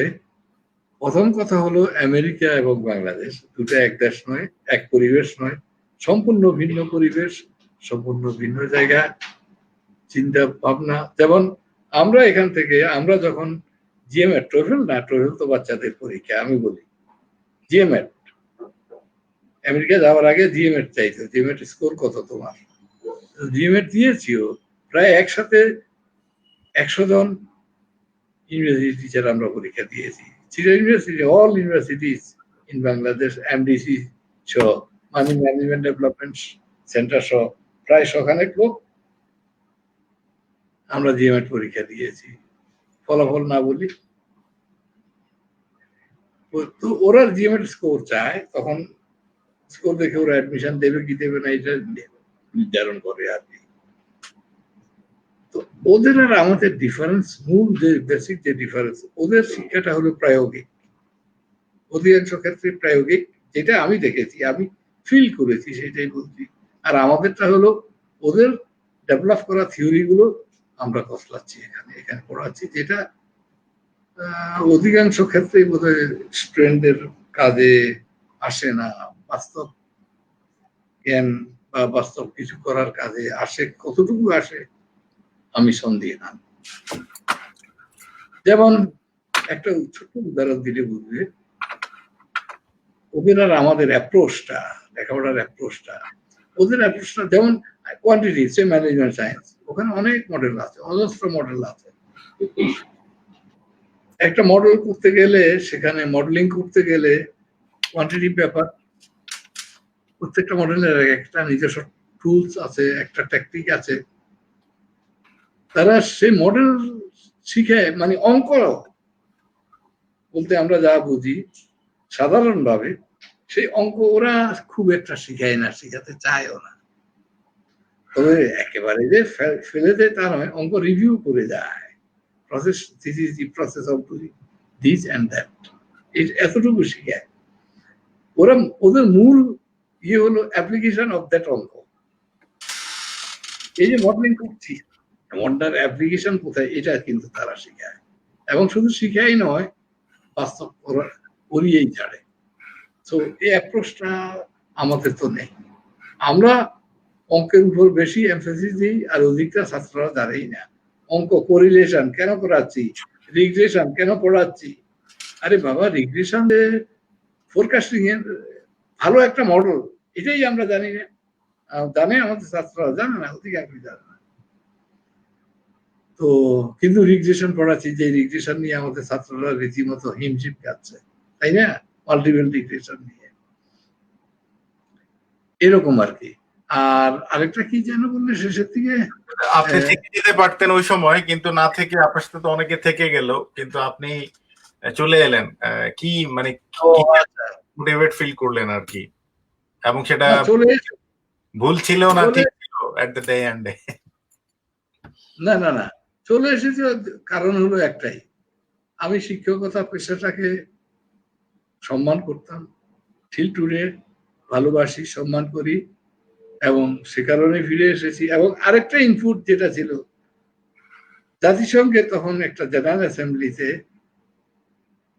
চিটা ইউনিভার্সিটির ভিসির নেতৃত্বে, তখন ভিসি ছিলেন কে, মোহাম্মদ আলী সাহেব। তখন আমি আমেরিকাতে, আমার শেষ হয় এরকম অবস্থা প্রোগ্রাম। মোহাম্মদ আলী সাহেব গেলেন, গিয়ে আমাকে বললেন, শাহিন চলে আসো, টেলিফোন করে, ওভার টেলিফোন বললেন, শাহিন তুমি চলে আসো, তোমাদের মতো লোকজন তো দেশের জন্য, দশের জন্য, ইউনিভার্সিটির জন্য প্রয়োজন আছে। স্বাভাবিকভাবে আরো এনকারেজ ফিল করলাম, চলে আসছি বিরোধর্ফে শেষ করে। আর থাকার দ্বিতীয় কোনো কারণও খুঁজে পাই নাই ওখানে থাকার। থাকলে হয়তো আজকে অনেক টাকা পয়সা, অনেক কিছু হয়ে যেত, কিন্তু প্রফেসর শাহিন হিসাবে বিভিন্ন জায়গায় ইনশাল্লাহ যে পরিচিতি আমার, সেটা তো আর হতো না, কোনো সময় হতো না। স্যার, মানে এটা জেনে খুব ভালো লাগছে, একটা জিনিস জেনে ভালো লাগছে যে আপনাকে সে তৎকালীন ভিসি স্যার কল দিয়েছেন। সেই সময় টেকনোলজি খুব দুর্লভ ছিল, এক্সপেন্সিভ ছিল। সে সময় আপনাকে কল দিয়ে যোগাযোগ করে আপনাকে ফিরে আসতে বলেছে। আমি মনে করি না যে আজকালকার ভিসিরা কাউকে ফোন করবে, ফোন তো দূরের কথা, আমরা যদি কোনো কারণে যদি প্রশাসনের কারোর সাথে দেখা করতে যাই, আমাদেরকে 2-1 ঘন্টা বসে থাকতে হয়। সো এক্স্যাক্টলি, তো এটা খুবই মানে আমি ডিফারেন্সটা করছি এই জন্য যে স্যার, যে 20 বছর আগে সিনারিও এবং 20 বছর পরের scenario is completely different. So আসলে কোন ভিসি যদি এইভাবে ফোন করে, ইভেন ভিসি না, যদি ডিপার্টমেন্টের ডিন অথবা ফ্যাকাল্টির ডিন অথবা সিনিয়র শিক্ষকরাও যদি মোটিভেট করে যে আসো দেশে কাজ করবো, সবাই মিলে কাজ করবো, আমার মনে হয় everybody will be pumped up, মানে যে এইটাতে উৎসাহ ফিল করবে, কারণ এই জগৎটা আসলে they will be motivated, no doubt about it, they will feel motivated. জিনিসগুলো পরিবর্তন হয়ে গেছে স্যার খুব বেশি। যাই হোক, আমরা ওইদিকে না যাই। স্যার, আমার পরবর্তী প্রশ্নটা হচ্ছে যে আমেরিকায় লেখাপড়া করার কারণে আপনি অলরেডি বলেছেন যে আপনি দুইটা পার্ট করেছেন শিক্ষকতা জীবনে, একটা হচ্ছে পোস্ট আমেরিকান এডুকেশন, এটা হচ্ছে প্রি। তো আগেরটা আপনি মনে করতে চান না, পরেরটাতে আপনি কন্ট্রিবিউট করেছেন। কিন্তু ঠিক কোন জায়গায় আপনি সফল হয়েছেন আর কোন জায়গায় আপনি চেষ্টা করেছেন বাট পারেননি আমেরিকা থেকে লেখাপড়া? হ্যাঁ, যেমন পোস্ট এবং ফ্রি। আপনি কম্পিউটার, জি স্যার। হ্যাঁ, আমি ইনশাল্লাহ যখন যেটা ধরেছি সেটা করেই ছেড়েছি। আমি একটু একরোগা টাইপের মানুষ। ইউনো, চিটা ইউনিভার্সিটি কেন, বাংলাদেশেই বলবো, বাংলাদেশের বিভিন্ন ইউনিভার্সিটি, চিটা university marketing department is the first department যেটা কম্পিউটার ল্যাব ইন্ট্রোডিউস করেছিল, চালু ইনস্টল করেছিল, এবং এই ল্যাব ছাত্রদের জন্য খুলে দেওয়া হয়েছিল। আমি জানি না তুমি তার সুফল পেয়েছো কি না। ল্যাব খুলে দিয়ে সেখানে একটা ল্যাব অ্যাটেন্ডেন্টও আমরা নিয়োগ দিয়েছিলাম, এবং এটার পিছনে আমাকে সহায়তা করেছিল আমার আরেক প্রিয় ছাত্র ডক্টর শওকত মেহের। যদিও ওই ছাত্র আর আমার খুব বেশি ডিফারেন্স নাই, কাছাকাছি। হ্যাঁ, শওকত মেহের খুব হেল্প করেছিল আমাকে। সে জানে আর কি, ইতিহাস সবকিছু জানে। এটার পিছনেও স্বয়ং ডিপার্টমেন্ট থেকেই কিন্তু দিয়েছিল, এটার বিরুদ্ধে অনেক কথাবার্তা, হ্যাঁ, ইত্যাদি ইত্যাদি। থাক ওইসব না বলি, ভালো কথাই বলি। তো আমার ছাত্রদেরকে, কারণ আমাদের প্রয়োজন ছিল, মান্নান সাহেব তখন বেশি ছিলেন, ওনার কাছে গিয়ে আমি ধর্ণা দিতাম, বারবার বলতাম যে দেখেন আমাদের এমন একটা কোর্স আছে এমবিএ তে যেখানে ছাত্রদের জন্য computer is a must, computer ছাড়া ওই কোর্সে নেওয়াই যাবে না, অথচ ওই কোর্স নিতেই হবে ছাত্রদের। তো এখন আমার ল্যাব ছাড়া উপায় নেই। তো এই ফাঁকে বোধহয় এতটুকু বলে রাখা যা দরকার, বেশি হওয়ার পরে মান্নান সাহেব পরবর্তীতে কম্পিউটার ল্যাব এবং ডিপার্টমেন্টের সেমিনারটা উদ্বোধন করার জন্য গেছিলেন। গিয়ে শুধু এটুকু বলেছিলেন, সাহেব তোমার ডিপার্টমেন্টকে দেখে মনে হচ্ছে এটা 100 বছর পুরনো ডিপার্টমেন্ট। আন্ডারস্ট্যান্ড উনি কেন বলেছিলেন 100 বছর? যে সমস্ত ডিপার্টমেন্ট পুরনো, ওই রকম অনেক পুরনো ডিপার্টমেন্ট যারা ছিলেন তারা কিন্তু এই পর্যায়ে বাংলাদেশের কোনো ডিপার্টমেন্টই আসতে পারেনি এক্সেপ্ট মার্কেটিং অফ সিইউ। এবং আমি বলবো আমি চেষ্টা করেছি এখানে। ধন্যবাদ স্যার। স্যার ওই একটা কথা জাস্ট আমি জানিয়ে রাখছি স্যার, যে আপনারা তো চলে গেলেন, তারপরে সেটা আমাদের কম্পিউটার ল্যাবটা করা হয়েছিল আমরা যখন ছাত্র ছিলাম, আমাদের থেকে আপনারা 2000 টাকা করে ডোনেশন নিয়েছিলেন। এরপরে অনেক পত্র পত্রিকা এসছে জানি, এরপরে জিনিসটা বন্ধ হয়ে যায়, এমবার্গো আসে। আমি যখন শিক্ষক হই স্যার, তখন নুরুল করিম স্যার ছিল চেয়ারম্যান এবং শওকতুল মেহের স্যার, নুরুদ্দিন স্যার ছিল ভিসি এবং শওকতুল মেহের স্যার। আবার আমরা এই 4 জন প্রচেষ্টা করে আবার ওনাদের সহযোগিতা মিলে আবার ল্যাবটাকে দাঁড় করাই। তখন শিক্ষকদের মধ্যে আমরা কম্পিউটারটা ছড়াই দিই, সকল শিক্ষকের হাতে কম্পিউটার চলে যায়। এরপরে অ্যাজ ইউজুয়াল সবাই ইউনিভার্সিটি সবাই হয়ে যায়, সবাই করে ফেলেছে, এটা আর এখন আর গল্পটা তেমন কিছু না। কিন্তু ওই শুরুটাই হচ্ছে যে স্যার, যে আমরা যে ইনোভেটিভলি শুরু করেছি, এবং সেটা কিন্তু আমরা নতুন নতুন কিছু সবসময় করার চেষ্টা সবসময় ছিল আমাদের। তো আশা করি ভবিষ্যতেও থাকবে। আমরা এখন নাই, দুজনের কেউই নাই। তারপরে ওই গল্পগুলা ওই কেন্দ্রিকই। তো স্যার এখন আপনাকে যেটা জিজ্ঞেস করবো স্যার, শিক্ষকতা তো 3-4 যুগ করে ফেলেছেন স্যার, সো কি পেলে আরো ভালো লাগতো মনে হচ্ছে? বা নতুন বিভাগে অনেক কিছু ছিল না, আপনি বলেছেন তিল তিল করে আপনি গড়েছেন আপনারা, আর কি করতে পারলে ভালো লাগতো? স্বাভাবিকভাবে একাডেমিক, হ্যালো, জি স্যার শুনতে পাচ্ছি। হ্যাঁ, একাডেমিক এক্সিলেন্স যেটাকে বলা হয়ে থাকে, ওই তো একাডেমিক ডেভেলপমেন্ট যতটুকু হয়েছে এটা যদি আরো হতো। এবং একাডেমিক ডেভেলপমেন্ট বলতে আমি ইউনিভার্সিটির সংজ্ঞাটা হলো টিচিং অ্যান্ড রিসার্চ, শুধু টিচিংও নয়, রিসার্চও নয়, টিচিং অ্যান্ড রিসার্চ। আমাদের এখানে টিচিং হচ্ছে, তাও কোনো রকমে আর কি হচ্ছে, জোড়াতালি দিয়ে হোক আর যেরকমই হোক, বাট রিসার্চ তো নেই, আমাদের প্র্যাকটিক্যালি রিসার্চ নেই। তো দুদিকেই আমাদের সচেষ্ট হওয়ার দরকার ছিল, আমরা হতে পারিনি, এটা আমাদের ব্যর্থতা বলা যায়। তো এই ব্যর্থতা তো XYZ বা সাইন্সের একা নয়, এটা আমাদের সমষ্টিগত একটা ব্যর্থতা, বিভিন্ন এর কারণও আছে। তো আমাদের এগুলো ডেভেলপ হলে ভালো হতো, এই বলবো আমি শুধু।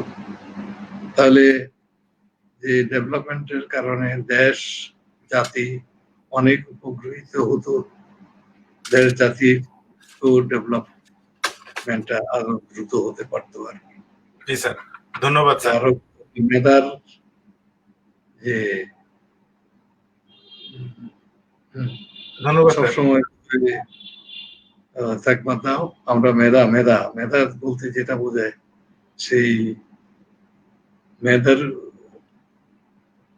আমরা কাজে লাগাতে পেরেছি কিনা, নাকি মেধাকে অনেক সময় তো হয়তো এমন হতে পারে ভুলবশত ইন্টেনশনালি আনইনটেনশনালি যেভাবে হোক মেধাটা আমাদের দূরে সরিয়ে রেখেছি, যে কারণে হোক। তো এগুলো তো বাঞ্ছনীয় নয় কোনোভাবে, দেশের জন্যও নয়, দশের জন্যও নয়, শুধু ডিপার্টমেন্ট তো নয়, department within the country, within the দেশ দশ। তো দেশ দশ যেখানে বুঝেন। আরেকটা প্রশ্ন স্যার আমি স্যার আমি একটু ভূমিকা দিচ্ছি স্যার। যেটা হচ্ছে স্যার, আপনার মনে আছে কিনা জানি না, স্টুডেন্ট লাইফ অবস্থায় আপনারা কেউ আমাকে চিনতেন না স্যার। আপনার সাথে আমার বেসিক্যালি মানে পরিচয় পর্ব এবং খুব ভালো করে মানে যোগাযোগটা শুরু হয় স্যার আমি এমবিএ পরীক্ষা দেওয়ার পরে, যখন আপনার মেয়ে রিমি, যে এখন আমেরিকায় থাকে অনেকদিন ধরে, মানে তাকে কয়েকদিন কিছু ব্যাপারে একটু গাইড করার জন্য আপনি আমাকে ডেকেছিলেন। আপনার খেয়াল আছে কিনা? খেয়াল আছে, খেয়াল থাকবে না কেন? That was the beginning. কিন্তু আমি যেটা স্যার আপনাকে বলি স্যার, আমি দূর থেকে আপনাকে ফলো করতাম, এবং আমি না, আমাদের সময়ের অনেকেই ফলো করতো। আমার এখনো মনে আছে আপনার K40 বা একটা গাড়ি ছিল স্যার, আপনার এই গাড়িটা মেডিকেল যে ওখানে যে ক্যাম্পাসটা ছিল সেখানে যে জায়গায় পার্কিং করা হতো, আমরা ঠিক ওই জায়গায় আড্ডা দিতাম, আপনার গাড়িতে হেলান দিয়ে আড্ডা দিতাম স্যার। এবং আপনাকে দেখতাম খুব সুটেড বুটেড, গ্রীষ্ম বর্ষা শীত যেটাই হোক আপনি খুব সুটেড বুটেড হয়ে আসতেন, এবং টাই লাগিয়ে আসতেন, এবং একটা সানগ্লাস থাকতো আপনার নামার সময়। সো দ্যাট স্মার্টনেস ক্যাচ মানে কট মি এ লট, যে আমি বলবো যে আমাদের অনেককে প্রভাবিত করতো যে teacher could be like smart. আপনাকে কিন্তু আমরা মানে স্মার্ট টিচার হিসেবে সবচেয়ে বেশি মনে রাখছি, যেটা ভুল হোক আর শুদ্ধ হোক, যেটা সত্য আর কি। এই স্মার্টনেস এর পিছনে স্যার মানে কিভাবে ধরে রাখতেন স্যার? এবং এই যে আপনি, আমরা তো স্যার, আমি নিজেও শিক্ষক ছিলাম, আমি নিজেও নিজের গাড়িতে যেতাম, কিন্তু আমি কখনো সুটেড বুটেড হয়ে ওই গ্রীষ্মকালে থাকার কথা চিন্তাই করতে পারতাম না। স্যার এরকম কিছু কি আপনি স্টুডেন্টের জন্য করতেন নাকি নিজের স্যাটিসফ্যাকশনের জন্য করতেন? শোনো স্যার, তোমার তো বোধহয় স্মরণ আছে, মার্কেটিং ডিপার্টমেন্ট যখন চালু হলো স্যার, বিবিএ এমবিএ প্রথম কয়েকটা প্রথম দিককার ওই ব্যাচগুলো প্রথম দিককার ব্যাচ ছিল। তুমি দেখেছো বা তুমি ওই ওই আওতায় পড়েছো কিনা আমার আমি বলতে পারবো না। তুমি ঠিকই বলেছো, ছাত্র অবস্থায় তোমার সাথে আমার তেমন কোনো ইন্টারাকশন বা পরিচয় ছিল আমাকে কোনো স্যারই স্যার চিনে নাই স্যার, মানে চিনার প্রশ্নই আছে না, কারণ কখনো স্যার সামনে পড়িনি কারো স্যার। তো এনিওয়ে আমি যেটা বলতেছিলাম, ওই সময় আমি তো আসতাম, যেমন নিয়মিত টিচার বাস ছিল টাউন থেকে ইউনিভার্সিটি আসার জন্য। তো আমার সাথে আমার মেয়ে রিমি যেহেতু ফার্স্ট ইয়ারে যখন ভর্তি হলো মার্কেটিং এ, তখন ওই পিছন থেকে টিচারেরা ইয়াং ফোলাফাইন দুষ্টামি করতো আর কি, স্যার আপনার এই রহস্যটা একটু কি উদ্ঘাটন করবেন, আমাদেরকে বলবেন, আপনার চুল সকালে যেরকম দেখি সুন্দর স্ট্রেইট ফিতা কাটা, বিকেলে সন্ধ্যায়ও দেখি ওই রকম, ব্যাপারটা কি, আপনি কিভাবে, how do you maintain it? শুনো না, তখন আমি আর ওদের কথা না হাসতাম আর কি। তো একই প্রশ্ন, একই রকমের প্রশ্ন তুমি করলে, নো ডাউট আমি আমার স্টুডেন্টদের জন্য, তুমি ওরা হয়তো বা পড়েছো বা পড়নি, আমার স্মরণ নেই। স্মরণ নেই এই কারণে তুমি তো ইন্টারেক্ট করতে না। ফজলু, যেমন ফজলু, ওর কথা মনে আছে আমার।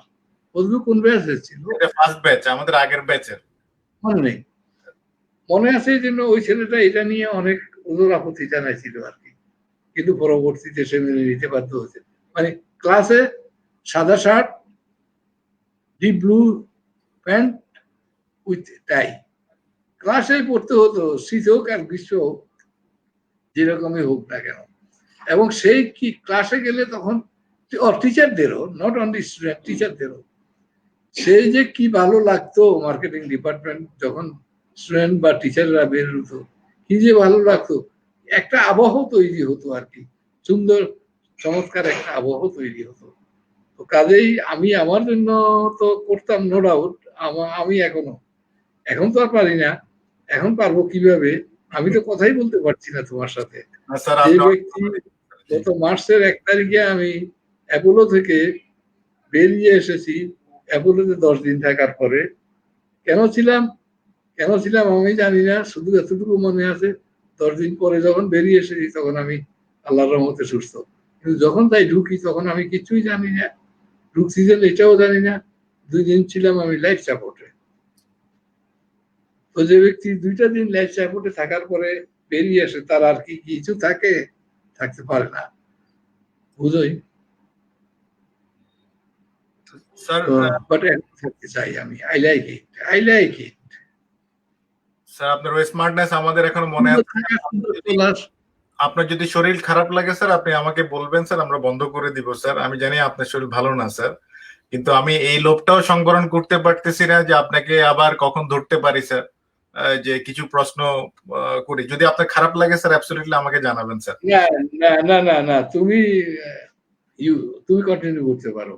আচ্ছা স্যার, আমি স্যার খুব বেশি ডিটেলসে যাব না স্যার। মানে আপনি তো ট্রান্সফরমেশনটা দেখেছেন, আপনারা 73 অ্যাক্টের আগেও কাজ করেছেন, 73 অ্যাক্টের পরেও বোধহয় আপনারা দেখেছেন ইউনিভার্সিটি, এবং এরপরে 80s এর পরে একটা ব্যাপক চেঞ্জ আসছে, 90s এর পরে আরো চেঞ্জ আসছে ইউনিভার্সিটিস গুলোতে, আমরা 2000 পরে দেখেছি আরো চেঞ্জ হয়ে গেছে।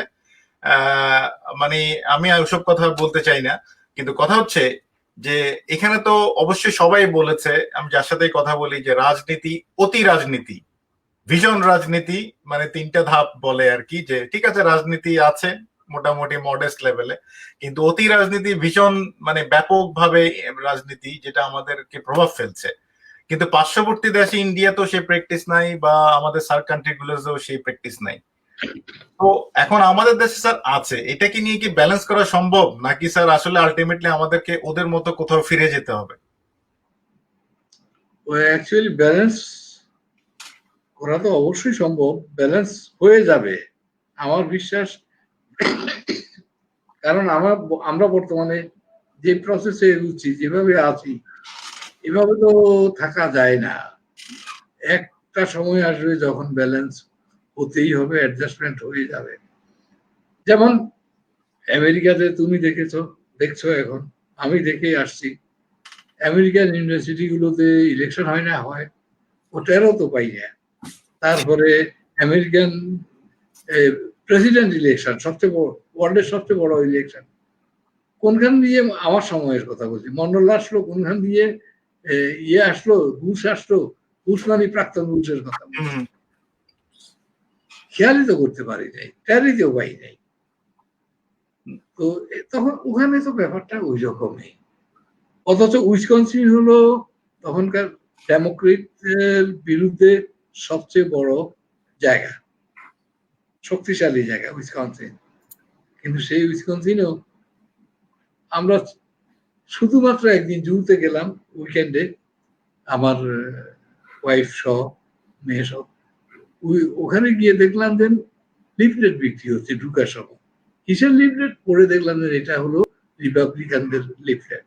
এই ভোটের টাচ এতটুকুই পেয়েছি, যে ভোট হচ্ছে, ওর মাধ্যমে জানলাম, না হয় জানতামও না হয়তো। তো কাজে আমাদেরও তো একটা সময় আসতে হবে, না আসলে তো হবে না। দেশ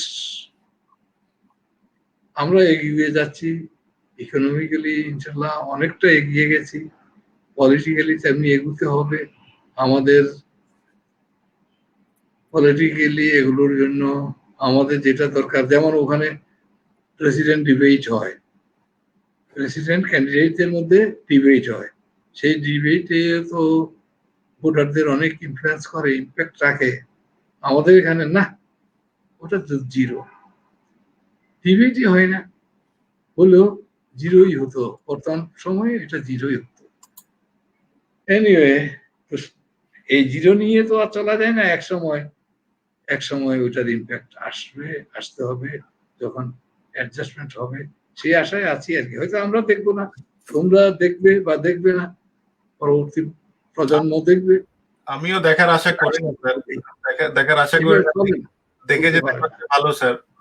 আর জানি না স্যার, স্যার এখানে একটা প্রশ্ন করি স্যার, আপনাদের সময় কি মানে আমাদের এখন তো অনেক রকম কালচার, যেটা হচ্ছে দায়িত্ববোধের জায়গাটা অনেক ঢিলা ঢালা, কেউ 40 ঘন্টা ক্লাস নিচ্ছে, কেউ 6 ঘন্টা ক্লাস নিচ্ছে, কেউ 15 ঘন্টা ক্লাস নিচ্ছে, কেউ খাতা কাটছে 3 দিনে, কেউ কাটছে 14 দিনে, কেউ কাটছে 3 মাসে। তো এইটা কি স্যার আপনাদের সময় কি স্যার এই ডিজিজটা ছিল স্যার? ছিল মানে বেশ ভালোই ছিল, তবে এই ফাঁকে পরীক্ষা কমিটির যিনি চেয়ারম্যান হতেন উনি কিন্তু মুখ্য একটা ভূমিকা, বোধহয় মার্কেটিং ডিপার্টমেন্টে তথা চিটা ইংরেজিতে I am the only person যে 1-1.5 মাস, 1.5 মাস বোধহয়, ম্যাক্সিমাম 1.5 মাসের মধ্যে একটা রেজাল্ট দিতে পারছিলাম। কিভাবে? আমার ইন্টারনাল এক্সামিনার, 2 এক্সামিনার ইন্টারনাল যারা ছিল তাদেরকে বলেছি 5 দিন, 1 সপ্তাহ সময় দিয়েছি, 1 সপ্তাহ খাতা দিবা, দেখে দিবা, আর দেখে দিতে না পারলে অদেখা অবস্থায়। ইভেন চৌধুরী সাহেবকেও সেভাবে ইনস্ট্রাকশন দিয়েছি, আমার মুরব্বী, আমার শিক্ষক তো সরাসরি। আমাদের মধ্যে ডিফারেন্স খুব বেশি না হলেও কিন্তু he is my teacher. Anyway, তো টিচারকে যেহেতু বলতে পারছি, তার মানে সবাইকে বলছি আমি এইরকম নির্দেশ দিয়েছি যখন আমি চেয়ারম্যান ছিলাম পরীক্ষা কমিটির এবং ডিপার্টমেন্টের, ওই জন্য বলতে পারছি আর কি। স্যার আমি আমাদের কথাটা বলি স্যার, সবাই সেভাবে ফিডব্যাকও দিয়েছে, পেয়েছি। এক্সটার্নাল পাঠানোর সময় সাথে একটা চিঠি দিয়ে দিয়েছি, প্রত্যেকটা প্যাকেটে টেলিফোন করেছি। স্যার 97 ব্যাচ টেলিফোনে তাই বলেছি যে খাতাগুলো এত তারিখের মধ্যে আপনি দেখা অথবা অপেক্ষা যে কোনো অবস্থায় ফেরত দিতে হবে। স্যার শুনতে এবং পাচ্ছেন? সবগুলো ফেরত পেয়ে গেছি আমি। আর যেগুলো পাই নাই, অভ্যাসবশত এমনি ফেলে রাখছে, মনেও নাই, সেগুলো নক করেছি। উফ, কত যে নক করেছি, বিরক্তিকর। নক করাটা বিরক্তিকর, বাট নক করেছি, নক করে আদায় করে আমি ছেড়েছি, কাবলিওয়ালা সেজেছি এক্ষেত্রে। এবং কাবলিওয়ালা সেজে সব রেজাল্ট জোগাড় করার পরে 2 দিনের মধ্যে রেজাল্ট দিয়ে দিয়েছি। এই তো এক সময় না এক সময় হয়ে যাবে, করতে হবে, সবাইকেই করতে হবে, করা উচিত, নিজ দায়িত্বেই করা উচিত আমার মনে হয়। আরেকজন নক করবে কেন, আমাকে বলবে কেন? জি স্যার, ধন্যবাদ স্যার। স্যার এটা তো ঠিক স্যার, মানে যার যার দায়িত্ব সঠিকভাবে পালন করা তার তার দায়িত্ব, যেহেতু এখানে কোনো বসিং নাই সেভাবে। স্যার আমি সেকেন্ড ব্যাচ 97-এ আমাদের এমবিএ পরীক্ষা হওয়ার কথা ছিল, সেটা 98-এ শেষে হয়েছে মনে হয়। রেজাল্ট দিতে স্যার প্রায় 11 মাস লেগেছিল স্যার। এই এত লম্বা সময় কেন লেগেছিল স্যার? তখন তো স্যার কোনো কোডিংও ছিল না স্যার, 40-এ পরীক্ষা হতো স্যার। মানে এটা এখনো আমার প্রশ্ন যে একটা বছর সে সময় 40 মার্কের একটা পরীক্ষার জন্য আমাদেরকে এভাবে স্যার আটকে থাকতে হলো একটা বছর। তখন তো আপনি ডিপার্টমেন্টে ছিলেন স্যার। হ্যাঁ, ডিপার্টমেন্টে ছিলাম। তো এত দীর্ঘ কেন হচ্ছিল স্যার তখন? যদিও আমার সুনির্দিষ্টভাবে তোমাদের কেসটা মনে নেই, বা সাধারণভাবে যা হতো তখনকার অবস্থাটা এই বলছি, ওই তো আমাদের কেয়ারলেসনেস, খাতা নিয়ে ফেলে যে রাখছি মনেও নাই। হয়তো তুমি আর পরীক্ষা কমিটির চেয়ারম্যান নক করলা, মনে হলো, বাসায় গিয়ে আবার ভুলে গেছি, আবার 3 দিন পরে আবার নক করলা, তখন মনে হলো, খাতায় কিনলাম, খুঁজে নিলাম, খুঁজে নেওয়ার পরে 10 দিন পর থেকে দেখা আরম্ভ করলাম, একটা দেখলাম ভালো লাগলো না, ফেলে রাখলাম, এই আর কি। এছাড়া আর কোনো কারণ নেই। তাহলে স্যার সমস্যা অনেক আগে থেকে শুরু হয়েছে। আচ্ছা যাই হোক স্যার, আমরা একটু ফিরে আসি স্যার। প্রাইভেট বিশ্ববিদ্যালয়ে স্যার আপনি যাওয়া আসা করেছেন। প্রাইভেট বিশ্ববিদ্যালয় মানে নর্থ সাউথ আপনি রেজিস্টার ছিলেন বোধহয়। তারপরে আরো কিছু ইউনিভার্সিটিতে কাজ করেছেন ঢাকায়। ওই সময়টা আপনার সাথে আমি একটু জি আউট জি ছিলাম। স্যার আপনি ডিফারেন্সটা কি মনে করেছেন? পাবলিক থেকে গিয়ে প্রাইভেটে কি আপনি কাজ করা অনেক ইজি মনে করছিলেন, নাকি কমপ্লেক্সিটি প্রায় সেম, বা ওরা কেমনে রেজাল্টটা অন টাইম দেয়, অন টাইম ক্লাস নিচ্ছে, ওদের জাদু ও মন্ত্র? নো, পাবলিক এবং প্রাইভেটের ডিফারেন্স তো আছে, স্টিল ডিফারেন্স অ্যাটলিস্ট পরীক্ষা সিস্টেমে। এখানে প্রশ্ন করছে যিনি পড়াচ্ছেন তিনি নিজে, প্রশ্ন করছেন, খাতা দেখছেন, রেজাল্ট দিচ্ছেন, সবকিছু করছেন। কিন্তু পাবলিকে হয় কি, প্রশ্ন করছি আমি, খাতা দেখছি আমি অ্যাজ ইন্টারনাল, এক্সটার্নাল একজন যে আছে, দুইজন তো পরীক্ষার্থী, এতে প্রচুর সময় যায়, প্রচুর সময়। কেন স্যার আপনাদেরকে এই ডুয়েল ম্যান? এটা আমি অনেকজনকে জিজ্ঞেস করেছি, ওদের নুরুদ্দিন স্যারকেও জিজ্ঞেস করেছি, যাকে পাই তাকে পুরো লাইফ টাইমে জিজ্ঞেস করেছি, why not one man examiner? কয়েকটা ভিসি কে সরাসরিও বলেছি, একাডেমিক কাউন্সিলেও আমি বলার চেষ্টা করেছি, ডিন অফিসেও মিটিং এ আমি বলেছি যে try to force or push for one man examiner. কিন্তু বেশিরভাগ টিচার এটাকে ডিনাই করে যে এটা সম্ভব না পাবলিক ইউনিভার্সিটিতে। কেন স্যার? সম্ভব, 100 বার সম্ভব, সম্ভব নয়, কিন্তু সম্ভব হওয়ার আগে আমরা নিজেদেরকে পরিবর্তন করতে হবে, নিজেদের অ্যাটিটিউড, নিজেদের, আমি অতটুকু কি সাহস করে বলবো, ক্যারেক্টার পর্যন্ত পরিবর্তন করতে হবে, তা না হয় সম্ভব নয়। আদারওয়াইজ এটা তো একদিনের ম্যাটার সম্ভব করাটা। স্যার কারণ আপনারা আমরা প্রাইভেটে পারি, কেন পাবলিকে পারবো না? আমি নর্থ সাউথে কাজ করেছি অ্যাজ ট্রেজারার, ওটা নন একাডেমিক অ্যাডমিনিস্ট্রেটিভ পোস্ট, কিন্তু নর্থ সাউথে তো 4 বছর কাজ করেছি প্রেসিডেন্ট অ্যাপয়েন্টমেন্ট নিয়ে। আদার ইউনিভার্সিটিতে অধিকাংশ ক্ষেত্রেই আমি, আদার প্রাইভেটের কথা বলছি, বিজনেসের ডিন হিসেবে কাজ করেছি, এবং বিজনেসের ডিন হিসেবে কাজ করতে গিয়ে সেটা pure academic post, academic administrative আছে, বাট মূলত ওটা একাডেমিক পোস্টই বলা যায়। তো সেখানে তো দেখেছি there is a world of difference, public and private. পাবলিকে যেটা সম্ভব সেটা সম্ভব প্রাইভেটে, প্রাইভেটে যেটাকে সম্ভব করে তুলছি সেটা পাবলিকে আমরা হয়তো এখনো চিন্তা করতে পারছি না, কিন্তু আমরা যারা পাবলিকে কাজ করছি তারাই কিন্তু প্রাইভেটে ওই কাজটা করছি। ওই কথাই বলছেন। কাজে আমরা পারবো না কথা সেটা নয়, সিস্টেম আমাদেরকে পারতে দিচ্ছে না। তো সিস্টেমটা তৈরি করছে কে? তৈরি হয়ে আছে বছর বছর, সেটা চলে আসছে আমাদের তৈরি করা সিস্টেম। এখন হঠাৎ করে ওই বিবিএ আর এমবিএ ইন্ট্রোডিউস করার মতো অবস্থা যদি হয়, সিস্টেম চেঞ্জ করার কথা বলি, তাহলে তো স্বাভাবিকভাবে কিছু বিরোধিতা আসবে, হাউকাউ আসবেই। তো প্রথমত সিস্টেম চেঞ্জ করতে হবে, আর সিস্টেম চেঞ্জ করার আগে the person, those who will work behind the system, they must change themselves. They must change. এখানে চেঞ্জ বলতে আমি ফিজিক্যাল চেঞ্জের কথা বলছি না, চেঞ্জ বলতে কি বুঝাচ্ছি তুমি বুঝতে পারছো? সবাই বুঝতে তারা পারছে। অ্যাকাউন্টেবল হতে হবে, রেসপন্সিবল হতে হবে, না হলে তো এই চেঞ্জ কোনোদিন আসবে না। আর চেঞ্জ না আসলে চেঞ্জ করা তো সম্ভব না আদারওয়াইজ। ধন্যবাদ স্যার। স্যার আপনাকে আর 2-3টা কোশ্চেন করে ছেড়ে দিব স্যার। সেটা হচ্ছে, বিদেশে আপনাদের সময় পড়তে গিয়ে ফিরে আসা, তখন এনভায়রনমেন্ট ইজ মাচ বেটার ছিল, টেকনোলজি একটু খারাপ মানে ব্যাকডেটেড ছিল যদিও। এখনকার ছেলেমেয়েরা ফ্রিকুয়েন্টলি টেকনোলজি আপডেটের কারণে যোগাযোগ ব্যবস্থা এখন ইন্টারনেটের মাধ্যমে তারা অনেক স্কলারশিপ পায়, এবং আমার ধারণা যে 90-95% টিচার্স আর ফিরে আসে না ইনিশিয়াল স্টেজেই, যেটা হচ্ছে যে হয়তো পিএইচডি করতে গেল বা মাস্টার্স করতে গেল তখনই আর ফিরে আসে না।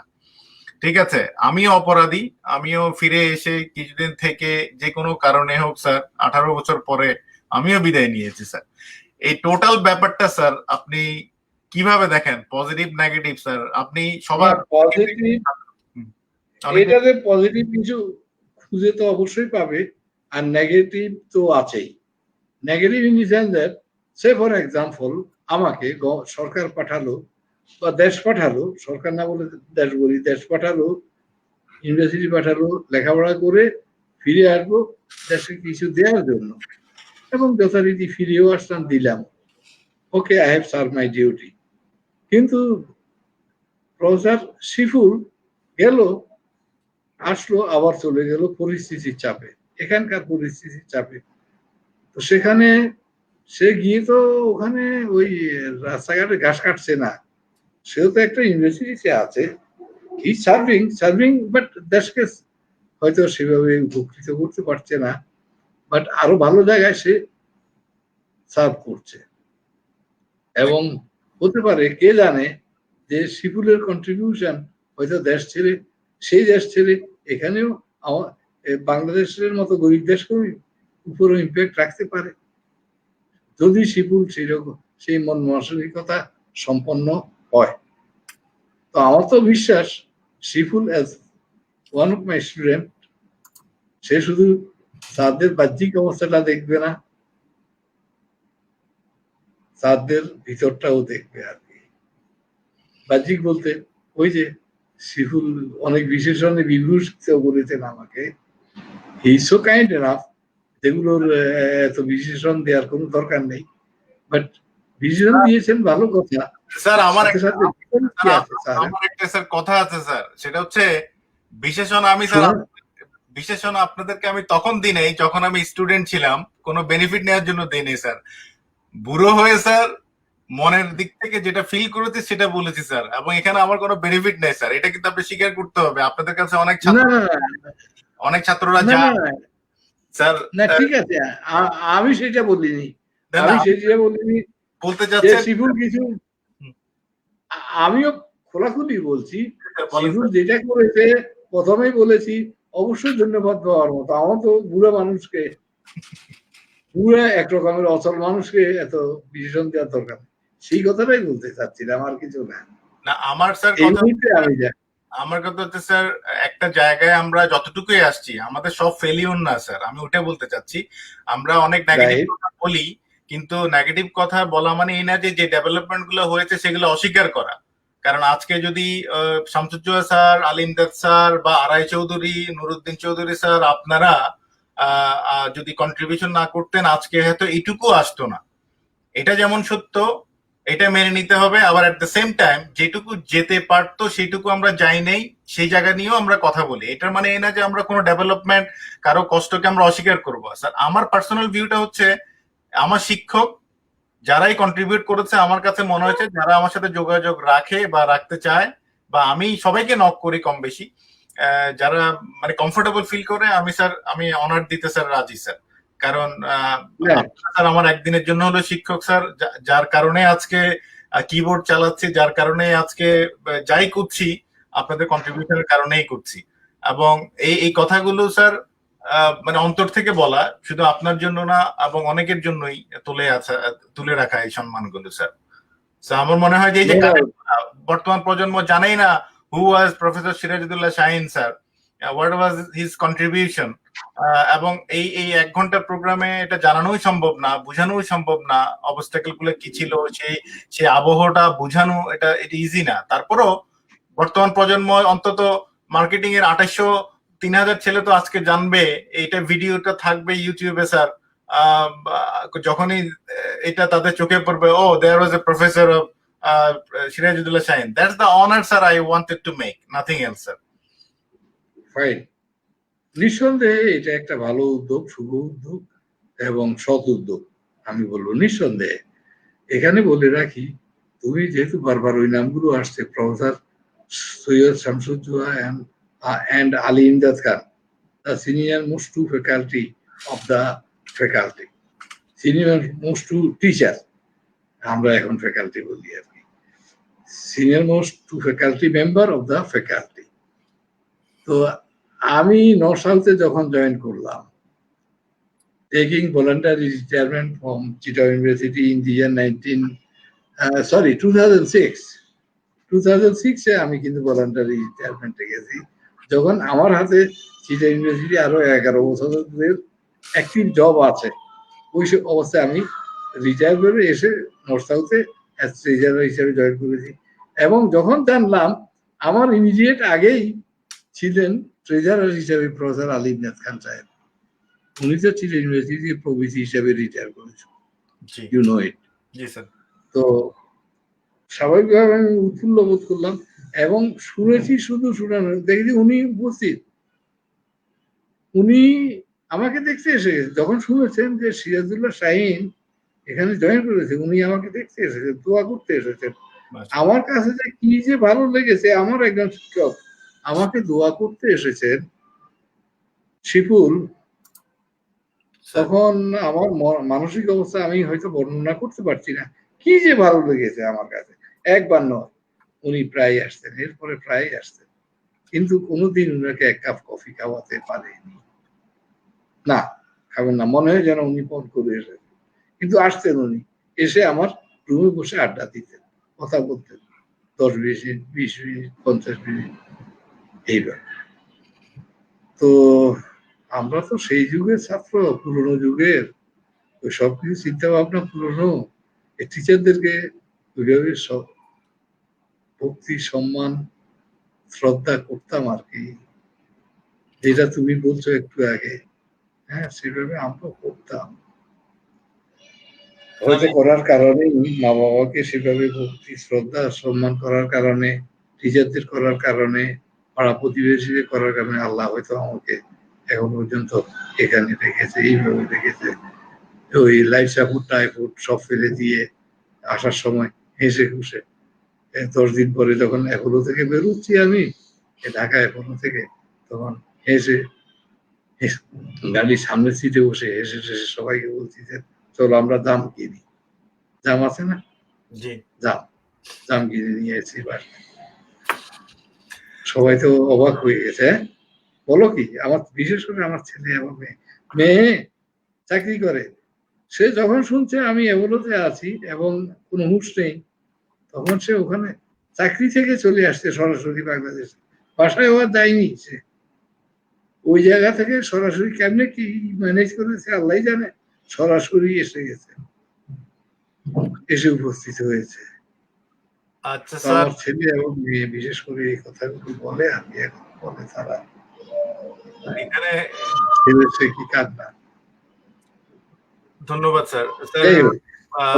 আমি কিছু কমেন্ট গো থ্রো করি। আমার না, আমার আর কোনো এখন প্রশ্ন নাই, আমি জাস্ট কিছু কমেন্ট আপনাকে শেয়ার করছি। আপনার কিছু ছাত্র, পুরনো ছাত্র কমেন্ট করেছেন, প্রশ্ন থাকলে হয়তো ওখান থেকে প্রশ্ন নিব স্যার। আমি জাস্ট পড়ে শোনাচ্ছি। জলিল চৌধুরী, চিনেন বোধহয় আপনার ছাত্র, nice program, he is watching. Mizan ভাই সম্ভবত প্রিলিমিনারির বোধহয় উনি প্রিলিমিনারি ছিলেন, পরবর্তীতে মাস্টার্স ফাইনাল করেছেন। উনি ম্যানেজমেন্টের মার্কেটিং না পিওর মার্কেটিং এর,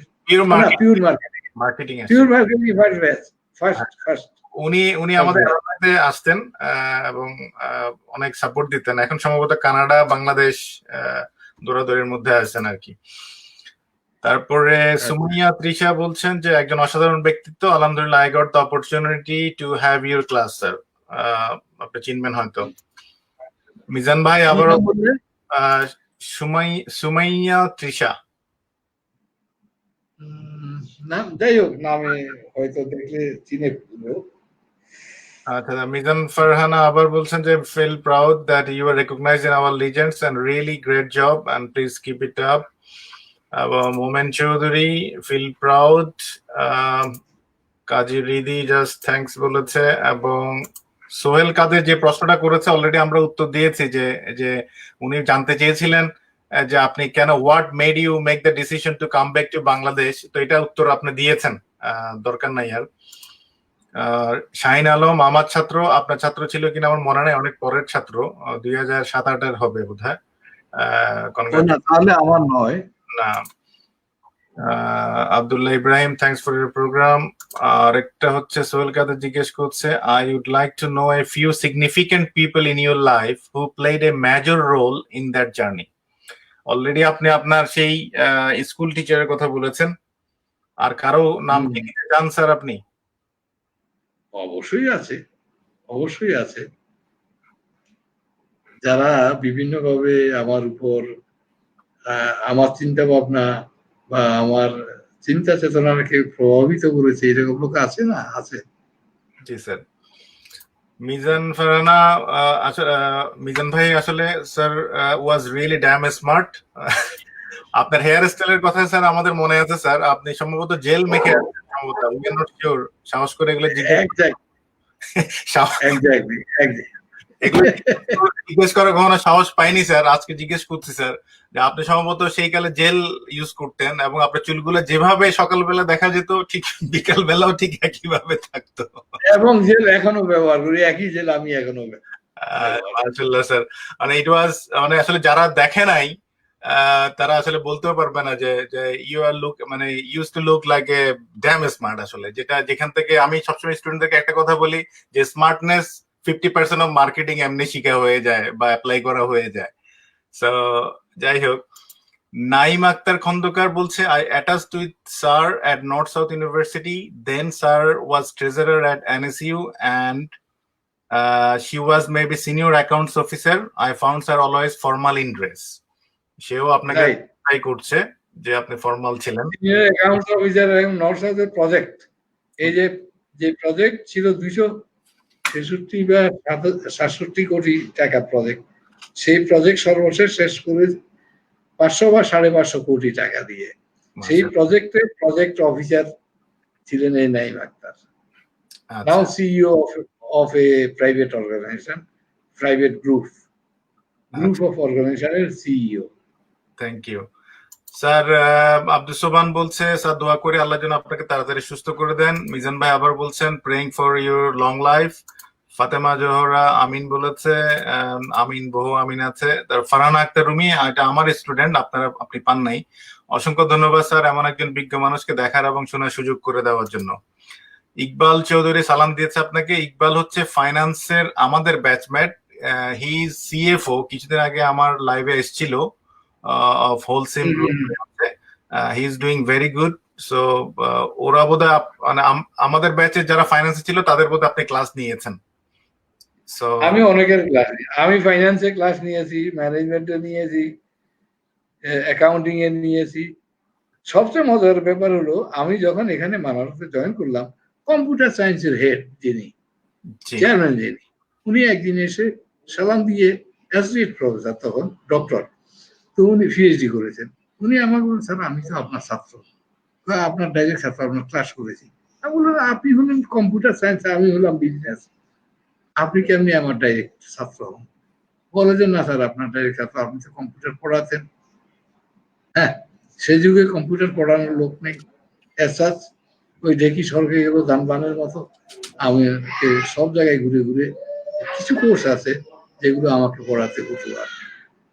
তো সেই হিসেবে ছাত্রের সংখ্যাও অনেক বেশি ইন ডিফারেন্ট ডিপার্টমেন্ট। ওকে, আচ্ছা, ইকবাল চৌধুরী প্রশ্ন করেছিলেন, এটা উত্তর অলরেডি আপনি দিয়েছেন। What are the learnings from private university for public university two cope with the newest challenges of the market?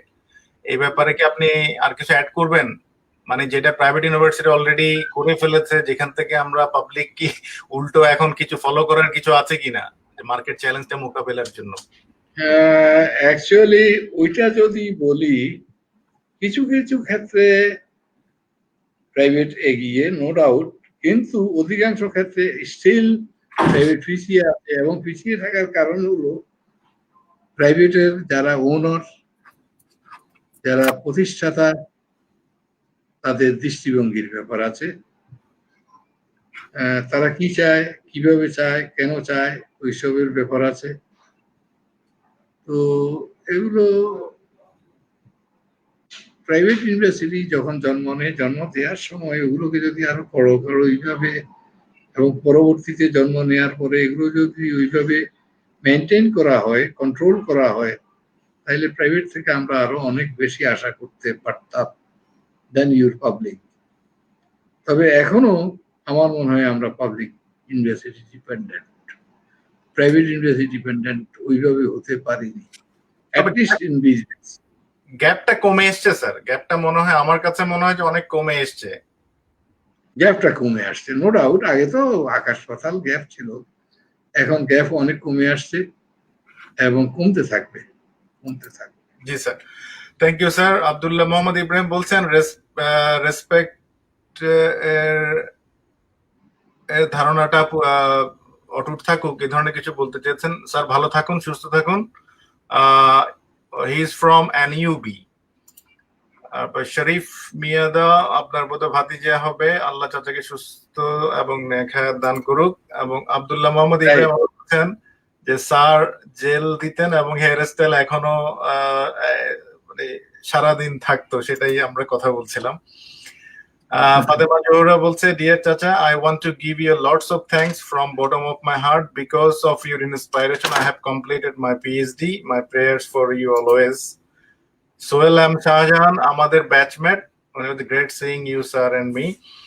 And আমাদের এর আগের মেয়েটা হলো বৌমা আর কি, আমাদের মেজো ভাইয়ের ফজল আলম বড় মেয়ে। হ্যাঁ, ফজল আলম বেয়াই না, আমার বেয়াই তো। জি স্যার, সে আমার কাছে করার আগে। Anyway, Fakhrul Islam, he is from my batchmate, he is living in UK right now. তো সে বলছে, স্যার আপনাকে সালাম দিয়েছে, please keep us in your prayer, it's nice to see you after long time. Ferdousa Begum বলছে, স্যার আপনার কোন স্বপ্নটি এখনো পূরণ হয়নি? আপনাকে একটা প্রশ্ন করেছে। আপনার তো কঠিন না, বুঝছি আমি।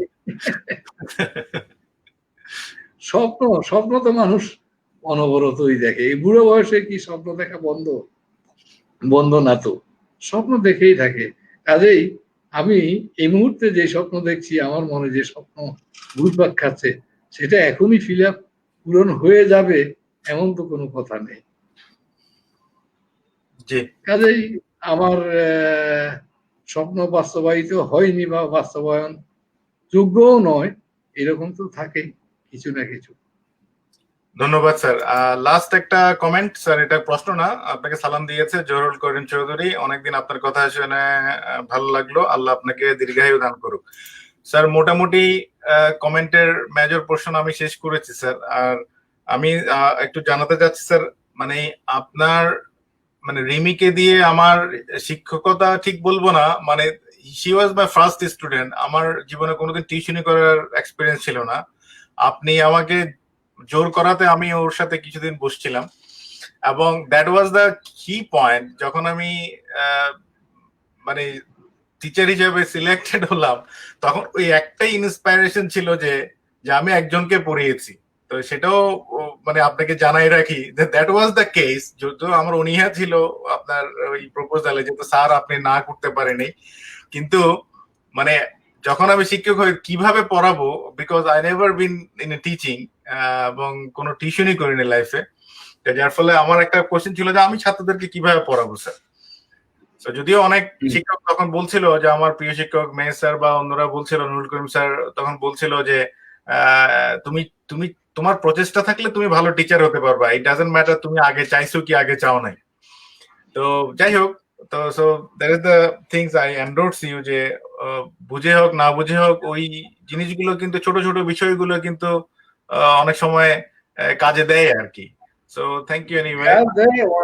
অনেক সময় মনে গেঁথে থাকে অনেক ছোট বিষয়ে।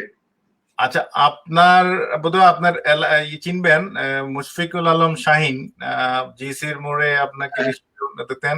আমার নানা স্যার, আমার নানা, আমি আপনার স্টুডেন্টও। সো উনি আপনাকে মনে করাই দিচ্ছেন। দুইটা কমেন্ট আছে। So you are a person with wisdom, how do you describe view of life in a few ওয়ার্ডস?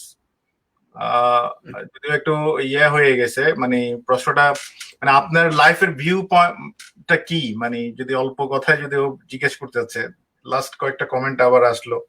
হ্যাঁ, শাহিনকে বলছি, শাহিন আমার নাতি, শাহিনকে বলছি, শোনো, শাহিন নাতি এবং ছাত্র, অনেক পুরনো ছাত্র, বুড়ো ছাত্র। লাইফ কি, লাইফ এর অর্থ কি, এগুলো তো বলতে দুই এক কথায় এক্সপ্লেইন করা কষ্টকর। শুধু এইভাবে বলি,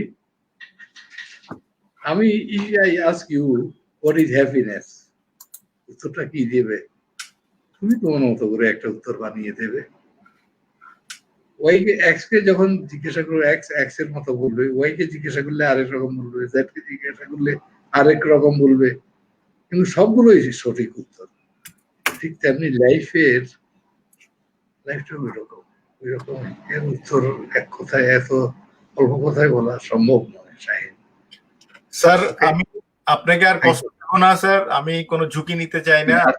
1 ঘন্টা 42 মিনিট ধরে রাখছি এবং সো আমার মনে হয় আমি স্যার আর কোনো মানে আমার মাথায় অনেক কিছু ঘুরপাক খাচ্ছে। যাই হোক, শেষে স্যার একটা জাস্ট আপনি যদি কোনো মানে আমাদের প্রজন্ম, আমাদের পরের প্রজন্ম, বর্তমান প্রজন্ম কোনো যদি পরামর্শ বা কোনো উপদেশ বা আপনার পুরনো ছাত্রদের জন্য যদি কোনো বার্তা থাকে আপনি এটা শেষ করে দিতে পারেন স্যার। না, আমার স্টুডেন্টদের কথা যদি বলো, স্টুডেন্টদের উদ্দেশ্যে আমার কথা একটাই, যেটা সবসময় এখানে আমার লাস্ট ক্লাসও সম্ভবত এখানকার প্রাইভেট ইউনিভার্সিটিতে লাস্ট ক্লাসে হয়তো আমি বলেছি, পড়ো এবং পড়ো। আমি কিন্তু আল্লাহ মানুষকে মেরিট দিয়েছে, সাথে সাথে কিছু পরিশ্রম করার সুযোগও দিয়েছে, তৌফিকও দিয়েছে। তো আমি কিন্তু অত্যন্ত পরিশ্রমী একজন ছাত্র ছিলাম, স্টুডেন্ট অত্যন্ত পরিশ্রমী ছিলাম, শিক্ষক হিসেবেও ভীষণ পরিশ্রম করতাম। কাজেই ছাত্রদেরকে আমি যেটা সর্বশেষ বলতাম, সর্বশেষ হয়তো বা বলেছি যে বাবা, there is no shortcut way. কোনো শর্টকাট ওয়ে নেই লেখাপড়ার, জীবনে উন্নতি করার, ডেভেলপ করার, এগিয়ে যাওয়ার কোনো শর্টকাট পথ নেই। তুমি ওইভাবে আগাও, ওইভাবে লেখাপড়া করো, ওইভাবে জীবনকে তুমি বেছে নাও। ধন্যবাদ স্যার। ওইভাবে তৈরি করো। স্যার আপনি অনুমতি দিলে স্যার শেষ করে দেই স্যার। Anything else? না স্যার, আপনি অনুমতি দিলে স্যার শেষ করে দেই স্যার। আপনার কিছু না না, ওই তো আমার বলা সর্বশেষ কথা তো এটাই, যে শুধু ছাত্র কেন, সবার জন্য, আমাদের সবার জন্য, সব ক্ষেত্রেই, সব প্রফেশনে, সবকিছুতেই শর্টকাটে যেতে চায় কারা? Those who are unable. আর নিজকে তুমি, আমরা আনএবল কেন চিন্তা করব? আমরা এবল পারসন। আল্লাহ সবাইকে বুদ্ধি, বিচার, ক্ষমতা দিয়ে তৈরি করেছে। আমরা সেই বুদ্ধি, বিচার, ক্ষমতার প্রয়োগ করব, সর্বোত্তম প্রয়োগ করে চেষ্টা করব সর্বোত্তম, যাতে আমরা ডেভেলপ করে যেতে পারি সবাই। আর আমরা ব্যক্তিগতভাবে ডেভেলপ করার অর্থই হলো দেশ ডেভেলপ হওয়া। দেশ ডেভেলপ হওয়ার অর্থ হলো গোটা দুনিয়া। সেভাবে সেই পার্সপেক্টিভে যদি চিন্তা করি, তাইলে আমাদের পুরো এই ছোট্ট বিশ্বটাকে সুন্দর একটা স্বর্গে পরিণত করতে পারি আমরা। ধন্যবাদ স্যার। স্যার অনেক অনেক ভালো লাগলো। অনেকদিন পরে স্যার, এত কথা হয় না স্যার, অনেকদিন পরে আপনাকে লাইভে এনে কথা বলার অনেকগুলো উদ্দেশ্যের মধ্যে একটা উদ্দেশ্য ছিল এই কথাগুলো এয়ারে থেকে যাবে, আপনার ছাত্ররা যুগ যুগ ধরে শুনতে চাইলে শুনতে পারবে, এবং সবচেয়ে বড় কথা হচ্ছে যে আপনাকে স্মরণ করতে পারবে। যে জিনিসটা আমার মেইনলি উদ্দেশ্য আর কি, যে আসলে আমরা শিক্ষকদের ভুলে যাই, শিক্ষকদের কন্ট্রিবিউশনের কোনো শেষ নাই। এটা আসলে কোনোভাবে আমরা এটা ঋণ শোধ করতে পারবো না। আমরা প্রাইমারি স্কুল থেকে শুরু করে এই পর্যন্ত যত শিক্ষক শিক্ষাদান করেছে আমাদেরকে, আমি সবার প্রতি কৃতজ্ঞতা জানাচ্ছি, এবং সবাইকে আসলে আনা সম্ভব না, বাট আপনারা যারা স্যার উচ্চশিক্ষায় অনেক কন্ট্রিবিউশন করেছেন, এবং সেজন্যই আমার ক্ষুদ্র প্রচেষ্টা স্যার। আমাদের জন্য, আমার জন্য দোয়া করবেন স্যার। ভালো থাকবেন স্যার, অনেক অনেক ভালো থাকবেন, আল্লাহ যাতে আপনাকে ভালো রাখে। তো স্যার আজকে রাখি স্যার, আসসালামু আলাইকুম স্যার। ওয়ালাইকুম আসসালাম। সর্বশেষ আরেকটু দোয়া তুমি বন্ধ করার আগে স্যার সবাইকে সালাম তো বলবো, অবশ্যই সবাইকে আমার সালাম বলছি, আমার জন্য দোয়া চাচ্ছি। আর সবাইকে সর্বশেষ এই কথাটুকুই আমি বলতে চাই, যারা শুনছেন দেখছেন, আমার ছাত্র বা ছাত্র না হোক, যারা দেখছেন, সবাইকে উদ্দেশ্যেই আমার কথা হলো, প্লিজ প্লিজ আপনারা দোয়া করেন, আমাকে আরো কিছুদিন আল্লাহ যেন এইভাবে হলো বেঁচে থাকি, সো দ্যাট আমার একটা নিজস্ব পরিকল্পনা তো আছে, কিন্তু সেই পরিকল্পনা সম্পূর্ণ বাস্তবায়ন করতে পারিনি আমি টিল টুডে। এটা পারিনি বিভিন্ন কারণে, বাট আমি করতে চাই এখনো। Okay sir. ওকে স্যার, ধন্যবাদ স্যার। আপনার আপনার মনোবাসনা স্যার মানে পূর্ণ হোক স্যার। আপনি যে মানে হয়তো ন্যাক কিছু করার চেষ্টা করছেন, সেটা যাতে আপনি বাস্তবায়ন করতে পারেন। সো ভালো থাকবেন স্যার। সবাইকে দেখার জন্য ধন্যবাদ। সবাইকে আসসালামু আলাইকুম। আসসালামু আলাইকুম। ওয়ালাইকুম আসসালাম।